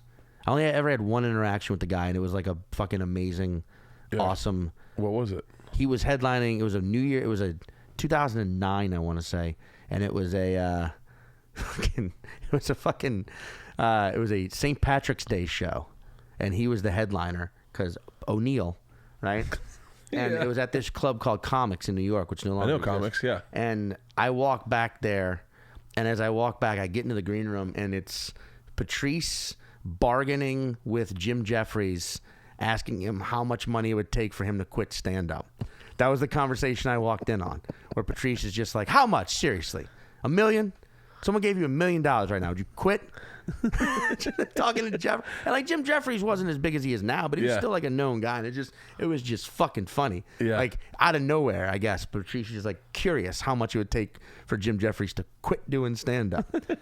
And then I'm just nervous as hell. Like I'm not gonna say a word. I'm fucking terrified, but also in awe of Patrice. And then like the host goes on, and I'm just watching Patrice. You know how he was in green rooms, just like fucking take anything anyone said and turn it into a conversation piece, and just busting not busting balls, in more of just like a stroking the balls and kind of slapping you in the head kind of thing is what I'd say he did. Yeah, made you feel good, but kept you on your toes. But if you remember Comics, they piped the show in on the monitor, so you can also at any minute look up and hear what the comic on stage was saying. And I don't remember who the host was, but he was doing fine. But Patrice was just sort of, oh, this bit, oh, that shit, oh, I've heard this before, oh, that's actually funny. So I'm now like, Jesus Christ, like terrified, because I'm about to go on knowing Patrice is going to be providing commentary for me. But I went on, did my shit. When I came back, all he did was just look over and extend his hand and just give me that like handshake, finger point, snap combo. Yeah. And then just gave me like a like a straight up like head nod, no words, nothing exchanged, just like a yes head nod, and then stood up to go on stage. And it was just moment of like one of the first times I was like, oh man, I can, all right. Yeah. Whew. All right. I feel like that was a seal of approval. Yeah. You know, and it was fucking, I bragged about it for like a week. It's I like, can see liked my Patrice set. liking you. I mean, guy was a fucking master, but just then watching his set and watching how he could just like almost terrify and be, and like, he would terrify an audience while also like blowing their minds. Like they were enjoying every second of a giant 6'7", just giant of a man being like, how long you two ugly motherfuckers been dating? Yeah. And they would be like, I don't know, man, are we stupid though? And it was brilliant. The guy was brilliant. So I would love to have watched him pull out the swords and slice through that very prim and proper British fringe crowd. He Like, what is he talking to us? Is he he's making eye contact. Don't. I watched him dismantle Eddie Izzard. Oh God. Just fucking pick apart. Oh Jesus. And then Eddie Izzard did almost the exact same thing to this guy named Louis Schaefer. But yeah, Patrice was once Patrice it gets was passed down, you just have to he was probably the best part. I mean, I obviously I watched him perform that every night because we were on the same show. But the best part was I was with him for 29 days, like afternoons where we didn't, you sleep late and you wake up and you just sit and watch TV together. Yeah, you go eat some fucking haggis. And you'd say something delicious. and then he'd go, I'm going to fix you. Like I remember, like here are the three things I remember that trip that really stand out, aside from whatever stories I've written in my book about that trip. I had said to him I'd never seen a Bruce Lee movie, and he was floored. And he was like, then you because he knew I was a fan of hip hop. He said, you can't be a fan of hip hop if you never watch a Bruce Lee movie. Bruce Lee was such an integral part of the black experience. And so he went out and he got the 7 floors of the dragon, whatever. Enter the Dragon. Oh, Enter the Dragon. Is that where you got to fight 7 different people? Yeah. And so he got that and we watched that and he broke it down. He'd hit pause and explain things. Yeah. And then, he heard me listening to Jay-Z and singing the wrong lyrics, and it fucking sent him through the roof. Ooh. And he then we listened to Jay-Z, and he explained the lyrics to me. Yeah. He explained what brilliant writing is. He said, you can't expect to be a great comic if you can't appreciate if you're singing the wrong lyrics in Jay-Z, that means you're not paying attention to the words. So how can you pay attention to your words? And the one phrase that stuck with me that he said, you need to hear this. It was beep, beep, and I'm picking him up, let him play with the dick in the truck. And he goes, Bert, you don't understand that. He's not getting out of his car. It's a pimp move. He's not getting out of his car. Yeah. Beep, beep, and I'm picking him up. I'll let them play with my dick in the truck. And I was like, that is a pretty fucking badass. He's like, no, you're missing it. And he would just and obsess about it. And then the other thing is he taught me how to make an omelet. He was it's and then also eggs, how to fold them over. Yeah. Dude, speaking of, like, it's funny because like the I was 13, 14 when like the first Wu-Tang Clan 36 Chambers dropped, and they were all massive, kung fu movie like aficionados. Method Man, though, more of he says he's more into comic books, but that dude, there's a rhyme from Method Man that like sticks with me, where it's he says, "Got my hands on the 4-9-3-11 with the rugged rhymes galore." 4-9-3-11. The fourth word of the alphabet is D. The 9th is I, the 3rd is C, the 11th is K. He just numerically spells out. Got my hand on the dick. Yeah. But he just spells it out numerically for the rhyme. I love one of my I love that. I love hip hop. I love when you get a great line in hip hop and you're like, fucking dude. Yeah. I was a big fan of the Hot Boys. And the Hot Boys, dude. Yeah. Oh yeah, they're from New Orleans. Yeah, dude. I got Chopper that City. first album. I saw them live. Here's the thing. I saw them live. I saw the Hot Boys live at Jazz Fest in 1998. They played at the Congo Square stage. To put that in perspective, that might be when Bling Bling came out. No, that was before. Before Bling Bling. It was before Bling Bling. The Hot Boys. And the Hot Boys were comprised of Juvenile, Young Turk, the BG, Lil Wayne, right? And by the way, we may be the only guys that could reference the Hot Boys right now. Yeah. I feel like the Hot Boys were lost on America. All people pulled out of the Hot Boys were Back That Ass Up and Bling Bling. I feel like that's all America got out of that. That was the thing. That was Juvenile and Lil Wayne. Juvenile and Lil Wayne were the ones who like excelled in careers. And Lil Wayne, by the way, Lil Wayne was like 14 when this was going on. I'm only 14. I'm a big timer. It's in the. That's a damn good Lil Wayne impersonation. I'm a big timer. I'm 14. But Young Turk, I don't know what the fuck happened to Turk. BG, I will argue, was the most talented of the group, yet went the fucking way of the dodo. Like, just got into drugs and got into crime real bad. They were all into drugs.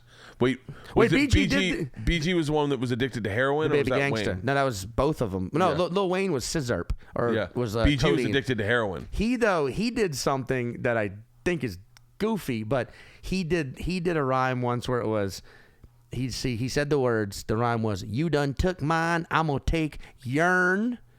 This is what you earn. Chopper bullets burn." He took yours and turned it into yearn. And there was a fucking time in New Orleans, Louisiana, where yearn, like hardcore gangster dudes, would use the word yearn. Really? It'd be like, "Hey man, that yearn." If you fucking had a beer or something sitting there, and if it was, hey, instead of saying, "Is that yours?" They'd be like, "Yo man, is that yearn?" And you're like, "Oh, this guy loves the Baby Gangsta because he's using the word yearn." Dude, instead of yours. I was working with Will Smith when I was talking about hardcore gangster rappers too, right there, buddy. Dude, why you do that? I try to be a tough dad, but you be making me laugh. That's an actual Will Smith lyric in the song, Just the Two of Us. I try to be a tough dad, but you be making me laugh. Why you do that? I was working with Will Smith. I had a TV show at the time, and I was staying at the Grafton on Sunset. And I walk in from a Dodgers game into the Grafton with a girl that I'm hooking up with. And as I walk in, outside smoking are BG, Lil Wayne, Young Turk, and not Young Turk. Is that the Young Turks? I'm thinking of the fucking podcast. Young Turk. Yeah, I think he went by just Turk. Yeah, Turk and Lil Wayne, and I fucking lose my shit. I go the fucking Hot Boys, and they're like. By the way, they're standing. Yeah, at the you're Grafton. a giant, burly, bearded white dude. I wasn't bearded at the time. And I was like, I want you guys on my TV show. I have a late night talk show. I want you guys on. Wow. And they're like, okay. They're like, take this number and send it in. And so I went to our publicist at the show. I said, I want the Hot Boys on. And they're like, no, that is not our brand. That's not what we're going for. And they wouldn't have them on. And I was like, you don't understand. They are the biggest, Juvie and Lil Wayne and BG at the time. A Turk, I think, was, a little lost. But I was like, that's bling bling. Like, you've heard that Back That Ass Up. That's who we're talking about. And they just were like, no. What's interesting is, and if anyone listening was at that Jazz Fest, I want to say it was 98. I could be wrong. It could be 97, actually. But the Hot Boys were performing at stage in Congo Square. It was like a 3 p.m. show. I remember first 3 tracks, they're just fucking killing it. They're doing great. And then somewhere mid-4th track, the CD starts skipping. Now, they weren't lip-syncing. They were legit rapping, but they were rapping over just the CD playing. They just put in the CD. Right. And that's the beats. All the beats and the are beats there. are there, yeah. And it started, and the CD started skipping, and they had to be like, whoa, fucking stop. And I remember, back that ass up, guys. but I remember, like, if anyone was there, fact check me on this if you were there and you remember this. But it was a thing of like, to prove, like, I remember Lil Wayne going off on a freestyle right there just to prove, like, hey, we were legit rapping, and then they played the CD again. The show was great, but it was a moment of like, because I mean, that's how you realize that now. Like, that's how most hip hop shows work. They just play the CD. Yeah. Oftentimes, there's a guy on turntables. He's not doing shit except for when he's got to actually scratch, or not even that anymore with hip hop now. It's changed so much. With now you just see a laptop in the back, but all they're doing is just playing a track. It's not a CD anymore, but you know what I mean. Yeah, I think Girl Talk does that. I think he just gets up there and hits play. Yeah. And then goes, oh, then that's what I play, guys. But it's all about the vocal and the performance, But like, this shit it was one of like them and Outkast were. Oh, Outkast is the greatest live hip hop group I've ever seen. And I've never seen Outkast 3 times live. They're fucking. Are you serious? Unreal live. Really? Oh, it's just so goddamn great live. I think when it's all said and done, or like right now, I think as of today, January 30th, 2018. Right now, I would argue that thus far, Outkast is the greatest hip hop group ever. I could. They're fucking. They reinvented themselves with every album. Yeah. Every album is a completely different, but they still kept the core like of who they were. You know, Andre They did. I think, and I wonder. I've overthought about this. Yeah. Big Boy might be my favorite rapper. His style of rapping He's great. is so soft and smooth. It has. You can almost smell the black and mild. Like His last name's Patton, by the way. Is it really? Yeah, I can't remember his first name at the point, but his last name's Patton. No relation, unfortunately. But Andre 3000, I think, has been the. His last name's Kreischer. Weird. No, no, I don't know. Andre's last name. I don't know his last name, but it's not 3000. It's what is it? Turns out it's not 3000. It's I would love it if you looked at his actual name and it was like, wait, actually, if you pronounce this, it's 3000. Yeah, it's like Louis C.K. It actually says C.K. What time is it? What time do you guys have to head out? Oh, it's 2:30. What wait, time? Actually, would you care if I just shot off to pee real quick? No, I don't care at all. You can pee in the backyard. No, just be real quick. Okay. Andre Benjamin. Andre Benjamin. And is it Antonio Patton? I'll find out.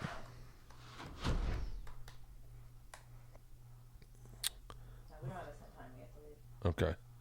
How long have we been going so far? Hour 20? Hour 20. Is big? Oh, I wrote big bio, not big boy.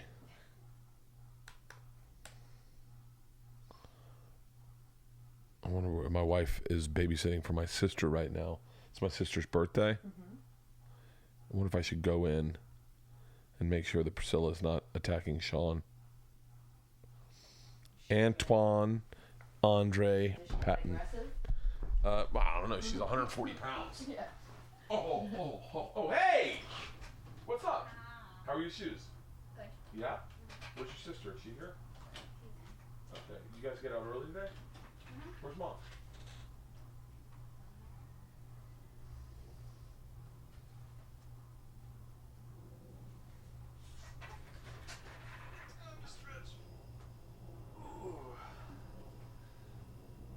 What's that smell? You guys smell that? Like burning tires? Yeah, you smell that? Yeah. And someone run outside. Ooh. Am I having a stroke? No, it's No, it smells like it. Oh. Let's check the news. What's going on? I want to see. I want to have a party to watch the speech tonight. Wait, what speech happening tonight? The State of the Union. Oh yeah. I blocked all that shit out of my Tell you what, save this one for the on microphone. I'm glad I didn't. Oh shit! I'm glad I didn't heed your advice and just whip it out and piss in the backyard because both your daughters are home. just inside, like hi. I just been out there like, oh hey, just your dad told me to do this. Did you use my wife in there? No, but I met your daughters. They seem super cool. They were smoking a doob. I said, just Yeah. I wonder. I think because it's so prevalent, I bet they'll stay away from it. Because it's not cool anymore. Yeah, I mean, even though you'd probably rather catch your daughter, you'd probably ultimately rather your daughters smoke weed than drink if they're going to choose. I would one or the rather other. them. Here's what I would rather. I would rather them go to college and experience it all. Well, I don't know. I think marijuana too young can fracture your psyche. I think 19, 18, 17, they say 18? 22. They say that's when you should. Your brain's done developing. 22? That's what they say. I've just heard that on other people's podcasts. So, but for the most part, I'd probably be cooler with them smoking pot. Although it would be cool if they could just be like the kind of kid that like most girls I knew that like had a couple drinks and got buzzed and passed out. But I don't want any of that involved in their lives. I mean, if part of me goes, it would break my heart if they needed to get high to throw a frisbee, because right now they can throw a frisbee and laugh hysterically. Yeah. But then if I'm going to throw a frisbee with them, I definitely want to get high. You also wonder too, though, versus where you or I, the era we grew up in, versus now, where generally dudes are a little more aware. Like, hey, don't fucking fondle some girls passed out. We did not grow up with that. Like we grew up around guys who were not fucking aware of that kind of shit at all. And I said this the other day on stage that part of the dialogue should also be that there's a lot of things I did bad that I didn't know was bad. taking your dick out at a party, like pulling your pants down at a party and running through the party naked. Like now I realize that's sexual assault. But yeah. Well, but the way you were doing it wasn't. I wasn't aimed at doing anyone. it. I wasn't doing it maliciously. No. But the fact now that if you took your dick out anywhere, that is completely and totally inappropriate and sexual assault. It's also, I'm 45. If I took my dick out now, I think people are like, I thought you were a grown up. Yeah. But like, right. I would consist. I mean, I remember being at we had a party with 80 Pie at our fraternity house, and there was a huge slip and slide. And I was the first one to go down the slip and slide, and I did it naked. Yeah. And it was just, but that was like the time, I guess. But then I slid, and there was a piece of glass and it cut my ass. And I stood up, and blood was pouring out of my asshole, like out of my back of my ass, between my ass cheeks, like right where your tailbone is. Jesus. And no one used the slip and slide because I was also when AIDS was really big. Jesus. Everyone was like, we're all gonna get AIDS, dude. Yeah. Can you believe? Tell me if I'm wrong about this. Woody Allen is basically the AIDS monkey for the Me Too movement. I tweeted it today. Like he ushered it in. He is, he is the reason. Yeah, it all started. All of it, because his son is the one who wrote the article on Harvey Weinstein. Woody Allen's son is the one who wrote the article on Harvey Weinstein. Woody Allen's son wrote it because Woody Allen's sister, or Dylan Farrow's sister, is it Dylan Farrow or is it Ronan Farrow's sister, Dylan Farrow, is the one who Mia Farrow said Woody Allen sexually assaulted when she was 7. Right, okay. By the way, it's the only argument I've ever gotten into with Louis C.K. was that I didn't like Woody Allen because I just saw him as a pedophile. This is, by the way, this is 2004 when I told him that. Yeah. He was like, he's one of the greatest directors, one of the greatest comics ever. And I was like, I don't know. I see a dude who fucked his kid. That's all I see. Yeah. And Louis was like, wait, no, hang on. She was of age. And I was like, nah.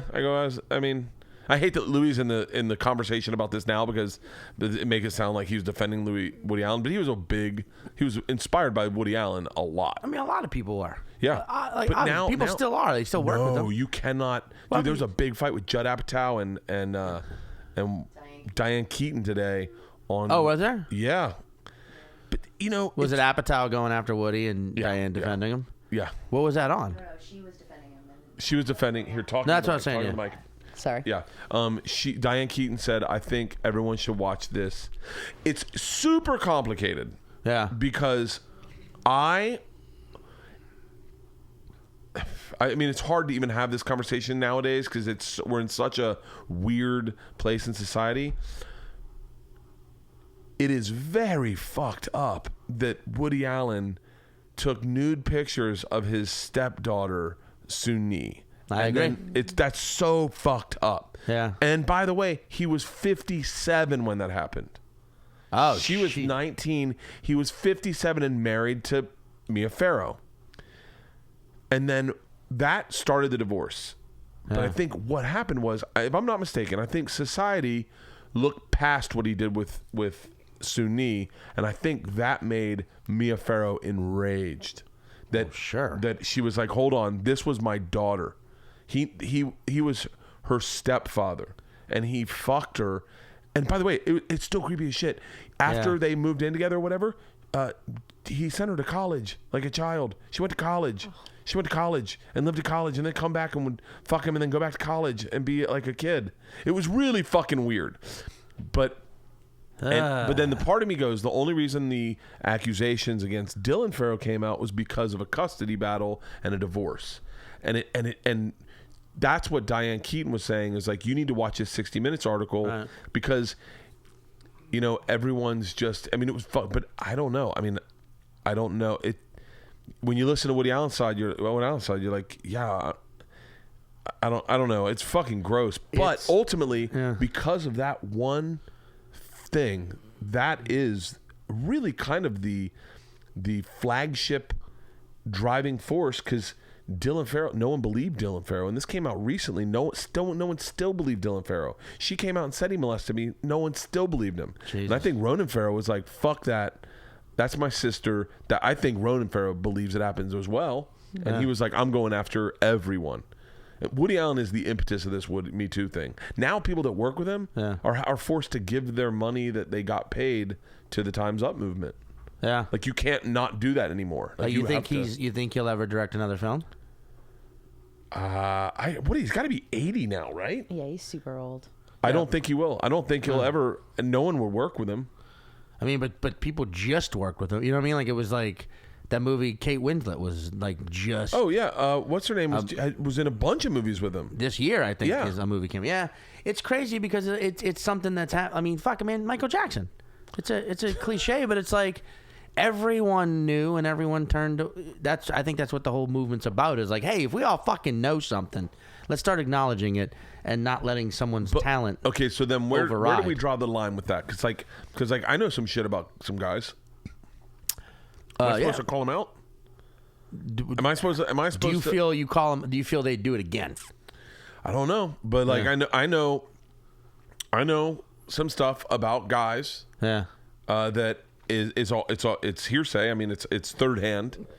I'm not the woman, nor am I an investigative journalist. Right. I'm just a guy who heard some shit. So where's my responsibility lie? I feel like that. I mean, this is where it gets tricky. That's on you. I mean, like, if you feel it's some shit that this, I would say, I don't know what you know, but if I was in your position, I would say, if you think it was some shit that they would do again, and you think it's some creepy shit that they're capable of, like, if somebody doesn't say something, they may do this again. Yeah, I know, but it's not like the. But then also get the facts. Yeah, like I don't have Get any of the facts. I don't have any facts. And here's the other facts. thing. You know, this is what's crazy. And we'll get off this subject. I feel like I've harped on this subject this month. But like, you know what I've noticed? Women. Everyone goes, oh, women lie about this. Women lie about that. Women have so much to gain. That's not. I don't notice that at all. You know what's happening? Guys are talking shit about other guys behind their backs, going, you know, he's a rapist, right? And part of you is like, hold on. Is he a rapist or is he a more successful comic than you and you're trying to take him down? Like, because I heard someone say something about another comic and I was like, I have no reason to believe that guy rapes, but I do believe that you don't like him because he sells more tickets than you. And there's jealousy in that. And it's a quick lob that a guy doesn't mind throwing up. I don't know, man. Watch that guy. Yeah. Like, it's a quick lob. There's no real accusation. You're not saying, I don't know. That's what I heard. And you're like, and I'm part of me is like, fucking, they say someone really big is going down. Oh, really? They say someone really big is going down, and that's why there's been a lull that someone really big is going down. I mean, it's like, fuck, who though? Like, you think about like someone really big, you're like, bigger than Bill Cosby? You know? Yeah, right? You know, it's like, how much bigger? How much bigger does it get? Like, is it, if we're talking about Trump? He's doing stand-up Awesome. again. I saw that, Philly. Would you go see him? I would be interested to see what he had to say. I'd definitely. I'd have to. take it. It's like I'd go. Yeah, if well, that's the thing. I'm not gonna not be human about this. Like if fucking Bill Cosby was on stage in the belly room, I'd fucking walk right up there to go see. I'd have to hear what the guy was fucking talking about. 100%. Just to know where his head's at. Dude, with all Louis' this. next special, I'll buy it the second he posts about it. It's like, yeah, you don't want to, like, there is nothing to be learned by completely ostracizing a person and not getting inside their fucking head, man. You got to, like, learn from, like, where are they now? What are they thinking now? Are they remorseful? What are they fucking talking about?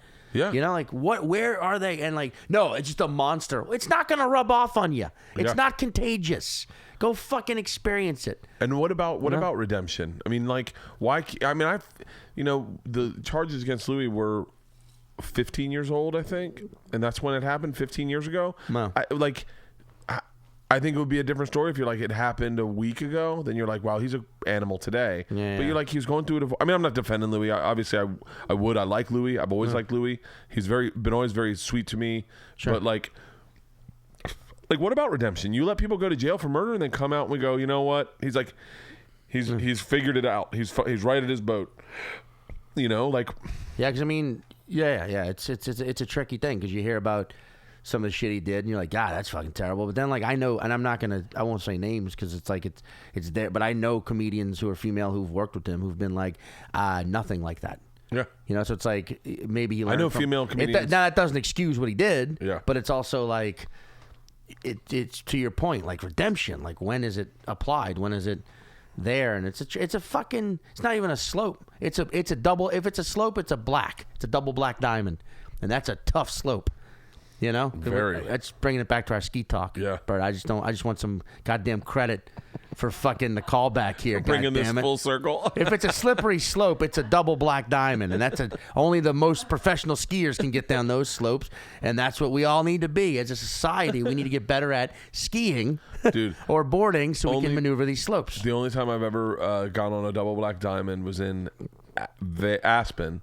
Oh, I thought you were about to reverse metaphor. This was like the time I roofied myself. There was a period in college where I thought I was getting sexually assaulted, and I was like, I would wake up and my pants were always at my ankles, and I was like, hold on, I was like, what is going on? Like, I go, is someone coming into my room at night? Because like I would wake up and my pants would be my ankles. This was like over the period of a month, and I was like, every time it happens, and then one night. I woke up in the middle of me doing it. What was happening was I was trying to get out of my pants, but my shoes were on, and so that's why. And so I'd always get down to my shoes and then just go back to sleep. And so I was like, "Oh, I was assaulting myself." Dude, you know how many times I would wake up in college with like same thing, pants around ankles, open porn magazine, can of Pam. Guy clearly fallen asleep, whacking it. Dude. Yeah. This is why. So many times. But by the way, yes, Pam. I used Pam. You used Pam? That was me as a drunk fucking 20-year-old was like, just one spray, you're lubed up. There's so many fucking times. Might have just opened Pandora's box where, for me.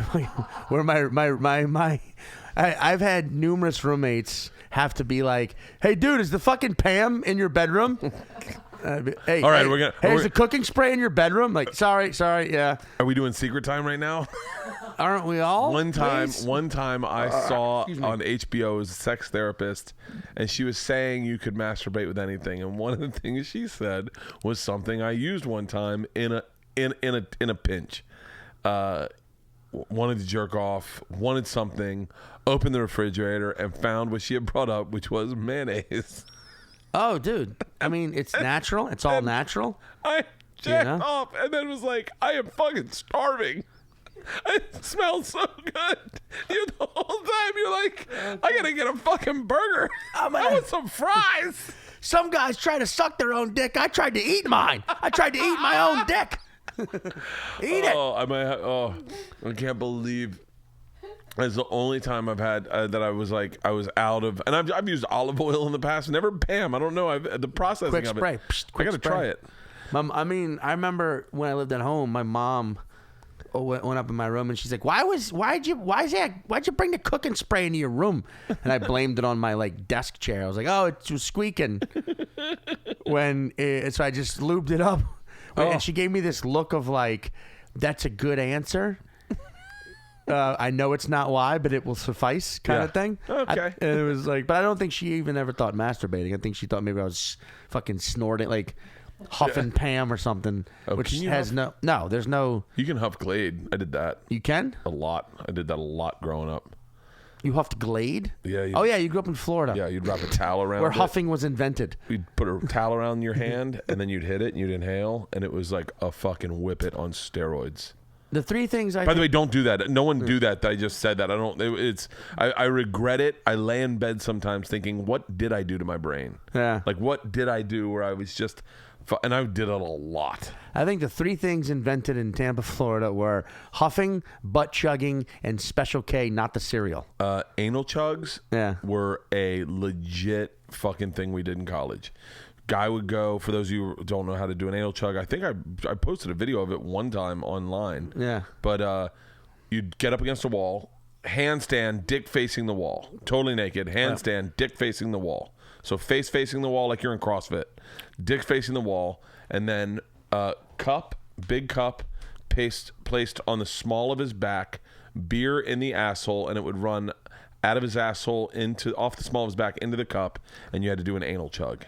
Yeah, dude. That was fucking... And it works. Once again, don't do it. Another thing I regret. No fucking... It's the dirtiest thing you could fucking do. Oh, yeah. That's how you prove you're a brother. That's how you prove you got what it takes. God. Oh, man. I really like this boot camp idea. Can you sell this?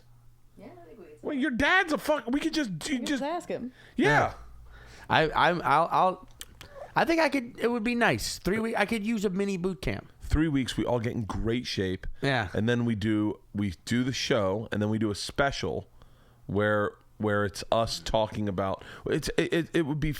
First of all, you'd have all these great personalities doing the OTFs to camera throughout the entire thing. You'd have funny stories throughout it. It would be fucking great. I'm going to spearhead this. I love the idea. I'm going to get it sold. I'm going to get it sold. Well, I love the idea of also the military version, the militarized versions of all of our personalities. Yeah. Like all of a sudden we're all just really fucking like you're not drinking anymore. And you're just real adamant about you love making beds. Yeah. You love peeling potatoes. Oh, hey, I'll shine your shoes for you. I'm really into shining shoes. Fucking Just get yourselves arrested. It's way easier. oh Jesus. Oh no, I don't think I could do prison. Yeah. I don't. Although that's the second Similar season. concept. Second season. Just think we go to jail. Third season medical school. Oh, I like this. Yeah. By the way, this is a very sellable idea. This is. And it's a Is it the same cast? Same cast. Same cast. All Same right. cast. We named them. Yeah. There'll be people fighting to get in on it. We'll do But it. I think we should go with what our gut instinct was. Yeah. And just see how many seasons of shit we don't want to do but know would be good for us. It would be great for us. You know? Yeah. Season 4, the Peace Corps. Oh. Right? And season 5, the homosexual season. We're like, not each other, but we all have to like date another guy. Date dudes and suck their dicks. Yeah, just keep going. We just keep. We know these things will be good. Good jump. Basically, what we're doing is we're remaking shitty movies. Season 5, we all get pregnant. Oh, Kindergarten Cop or whatnot. Kindergarten Cop. What's the one where Arnold Schwarzenegger got pregnant? It's not. I thought it was Kindergarten Cop 2. No. No, it's the Danny DeVito Dave. one. Yeah. Season 5, we go undercover. Yeah, we become cops. Season 8. I'm jumping real. Space. Ooh. By the time we get by to the way, season by the 8, way, I know 2 brothers The moon. that have access to the first citizen space launch and that had reached out to me. Shout out to the Duffies. About going to space. They have access to shoot the first space launch. How great would it be? The fucking 10 of us go to space. I think you have to go through some serious psychological evaluation too. Nah. I think you do to go to space. I think you do. Yeah, I think you do. Oh. Or Yeah. just- well, that's government-funded programs, but privately, you can just do. I mean, whatever the fuck you want. okay, let me rephrase that. I think I would want to go through Yeah. some serious. I definitely just wouldn't to mind. know if I can handle I wouldn't mind- anti-gravity reality. I would like to watch some people go through it. Make sure that everyone we were with go through it. Because that's just like. Oh, like Who's Armageddon. Is there like an exec we can just call at Comedy Central? By the way, none of us are comics that Comedy Central would ever fucking use. Let's try call Showtime maybe. Nah, we just put it online. Yeah. ATC will do it. Can we see what Yahoo.com? Well, they Yeah, I bet Netflix would do it. Hulu, Amazon.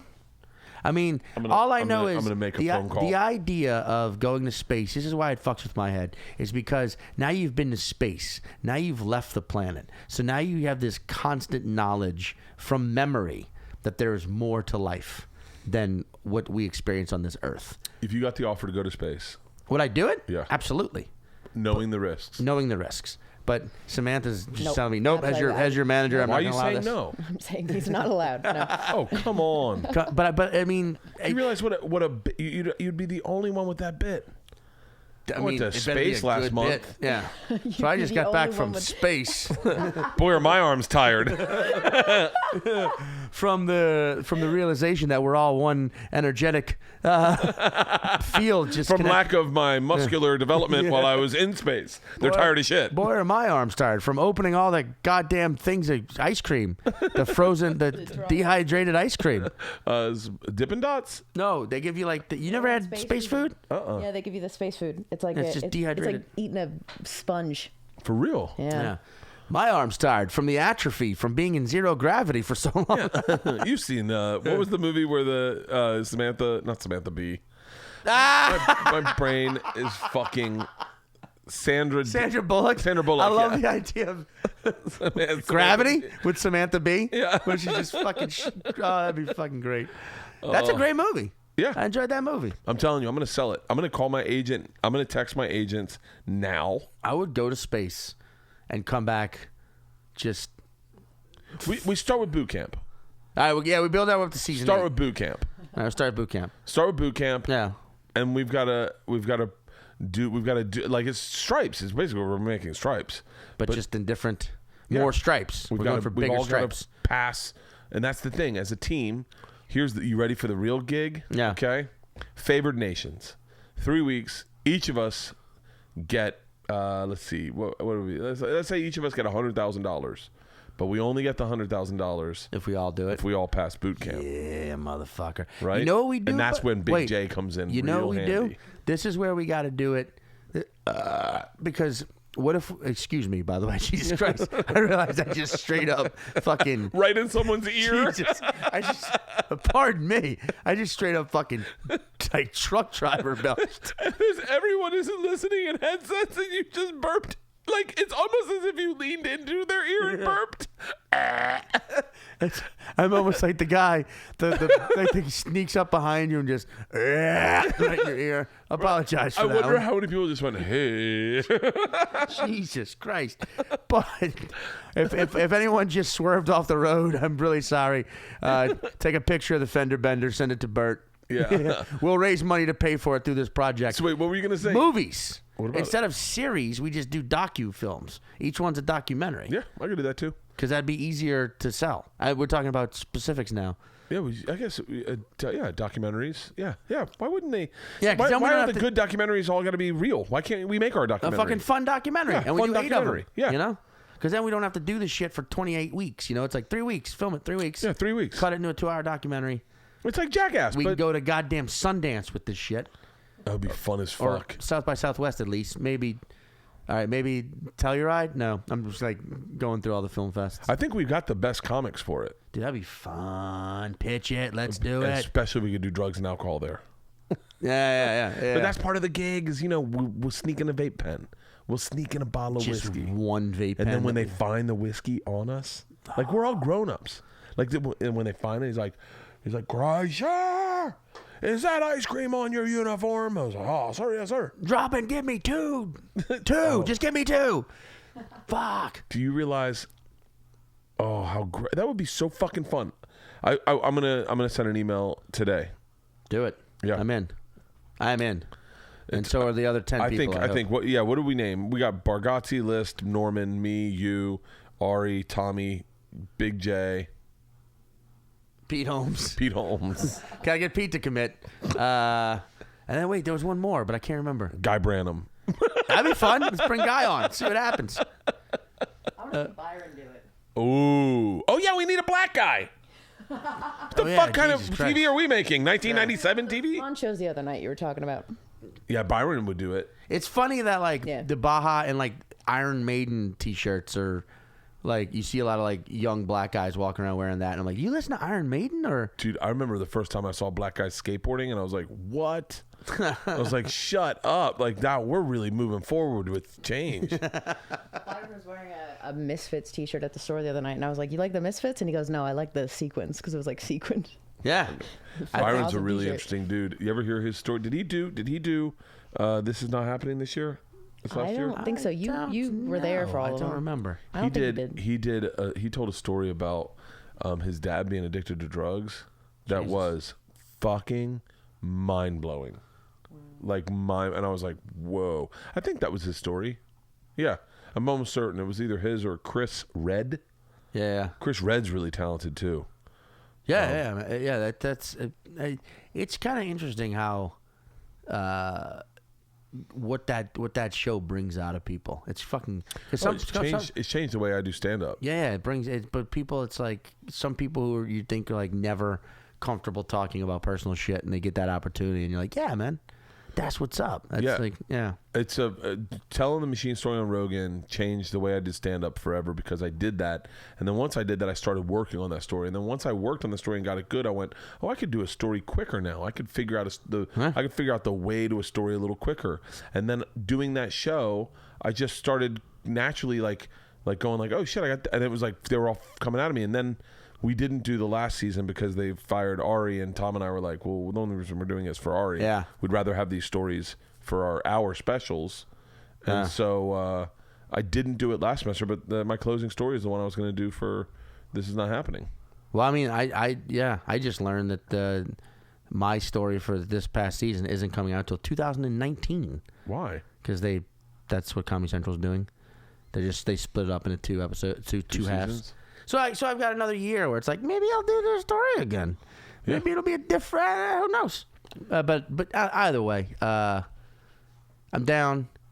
To do this show. Well, we should probably wrap this up. We should probably wrap this up. Kids yeah, I was about to say, kids. this has been in my head the whole time. Like, his daughters are just in there running around. Oh, they're doing homework. Yeah, well, that's not what I saw. No, I'm kidding. I saw weapons. So you're going back to when do you go back to New York? Go back to New York on Saturday. What tour what are you doing on the road? Anything coming up? Yeah. If you go, if my website, MeSeanPatton.com, MeSeanPatton.com. By the way, you sound like a wide receiver with that. Sean Patton. Sean Patton? Oh, yeah, dude. Sean Patton. Oh, I love that. I Sean think Patton. that's Antoine Andre Patton's son. There it is. But yeah, no, February, when does this come out? I think I'm going to release it today. Oh, well, then if it's today, February 1st at the Irvine Improv. I'm doing it just one night headlining show. Nice. So that's Thursday. Today's Tuesday, so that's Thursday. If you hear that, then come check that out. But yeah, I'm all over in February and beyond. And then you're back in New York? Yeah, I'll be spending time out here, but I'm on the road a lot, and then my headquarters is New York. Do you have an end date to this drinking thing? I don't know. I haven't put a stamp on it. It's hard to start drinking again. That's the hardest thing to do. Once you've stopped drinking for a little while, it's really hard to start up again. Yeah, I mean, from what I've heard, there's people who go to these AA meetings and are just like, man, I know I should start drinking again, but I just don't want to. Yeah, I guess. Yeah, maybe I'm wrong about that. And for me, it's hard to start. I should rephrase that. They're like, no, I have an easy time starting up again. The hard part's quitting. Right now, there's a guy in a 7-Eleven sweating bullets with a beer cooler door open, just trying to talk himself out of picking up a fucking Miller High Life. I have a really hard time starting up again. It's once I stop. Write a book on this for even like 3 days. Yeah. That first drink, it makes me depressed. I go like, wow. I shouldn't be doing this. I felt so good. But then this past week I was really good because I didn't drink all week, and then I went on the road, didn't drink on the flight. Got to the club and got high, and then had one drink, like a single vodka on the rocks, and then woke up the next day and went snowboarding. I went, oh, that's how you should be doing it. Yeah. Allow yourself to have a drink and loosen up, and just get ready to go to bed. Yeah. And then the next night, same, and then the last night, like a fucking bottle of vodka on the rocks. Just a little aggressive. That happens. One show Sunday. What the fuck? Yeah, you're gonna take away. I'm only gonna do one show. Well, that means I've got another 45 minutes to spare. Yeah. That I'm not doing on stage. I might as well get shit faced. As well. My problem was I started drinking during the Machine story, and then the Machine story lasted 44 minutes. So, Jesus Christ! I just kept meandering into other bits, and then and then you're like, oh, that's a good idea. Let me do that, and then you're like, that was 44 minutes, and the audience is like, that was 2.5 hours of. We're fucking wasted. It was an hour and 44 minutes of a show, and they were like, and the air conditioning turns off at a certain time, and everyone's like, aircon? What are you fucking? Are you British? Have you been lying this whole time? You don't call it aircon? We call it aircon. Yeah, in the UK. Yeah. Oh, for real? Aircon. Oh, for real? Yeah. Someone turn up the aircon, please. The American one is AC. That's AC, yeah. AC. Yeah. AC. And then, how do you say the words CEMENT? Cement. Cement. Why? Cement. I say Cement. Oh, cement. Cement. Have you been British this whole time, Bert? Or just now? Bert's a fucking goddamn MI6 agent. Concrete. How do you say MI6. concrete? Concrete. Wait, what's another one? Concrete. Concrete. You don't call it concrete. I don't. I do. Oh, Sean, I'm so glad you did this. Thank you, man. I've been wanting to me. podcast with you for awesome. a long time. Yeah. I fucking love you. Let's do it again. And keep up the not drinking thing, man. It was one of the We'll funnest see. months I've ever had. Yeah. Not boozing. And then when you start up again, let me know because I want to get drunk with you. Absolutely. And then we're definitely going to do this fucking Stripes Then we pilot. do this Stripe pilot. All right. Deal. All right. Awesome, Deal. brother. Thank you. Man, thank you.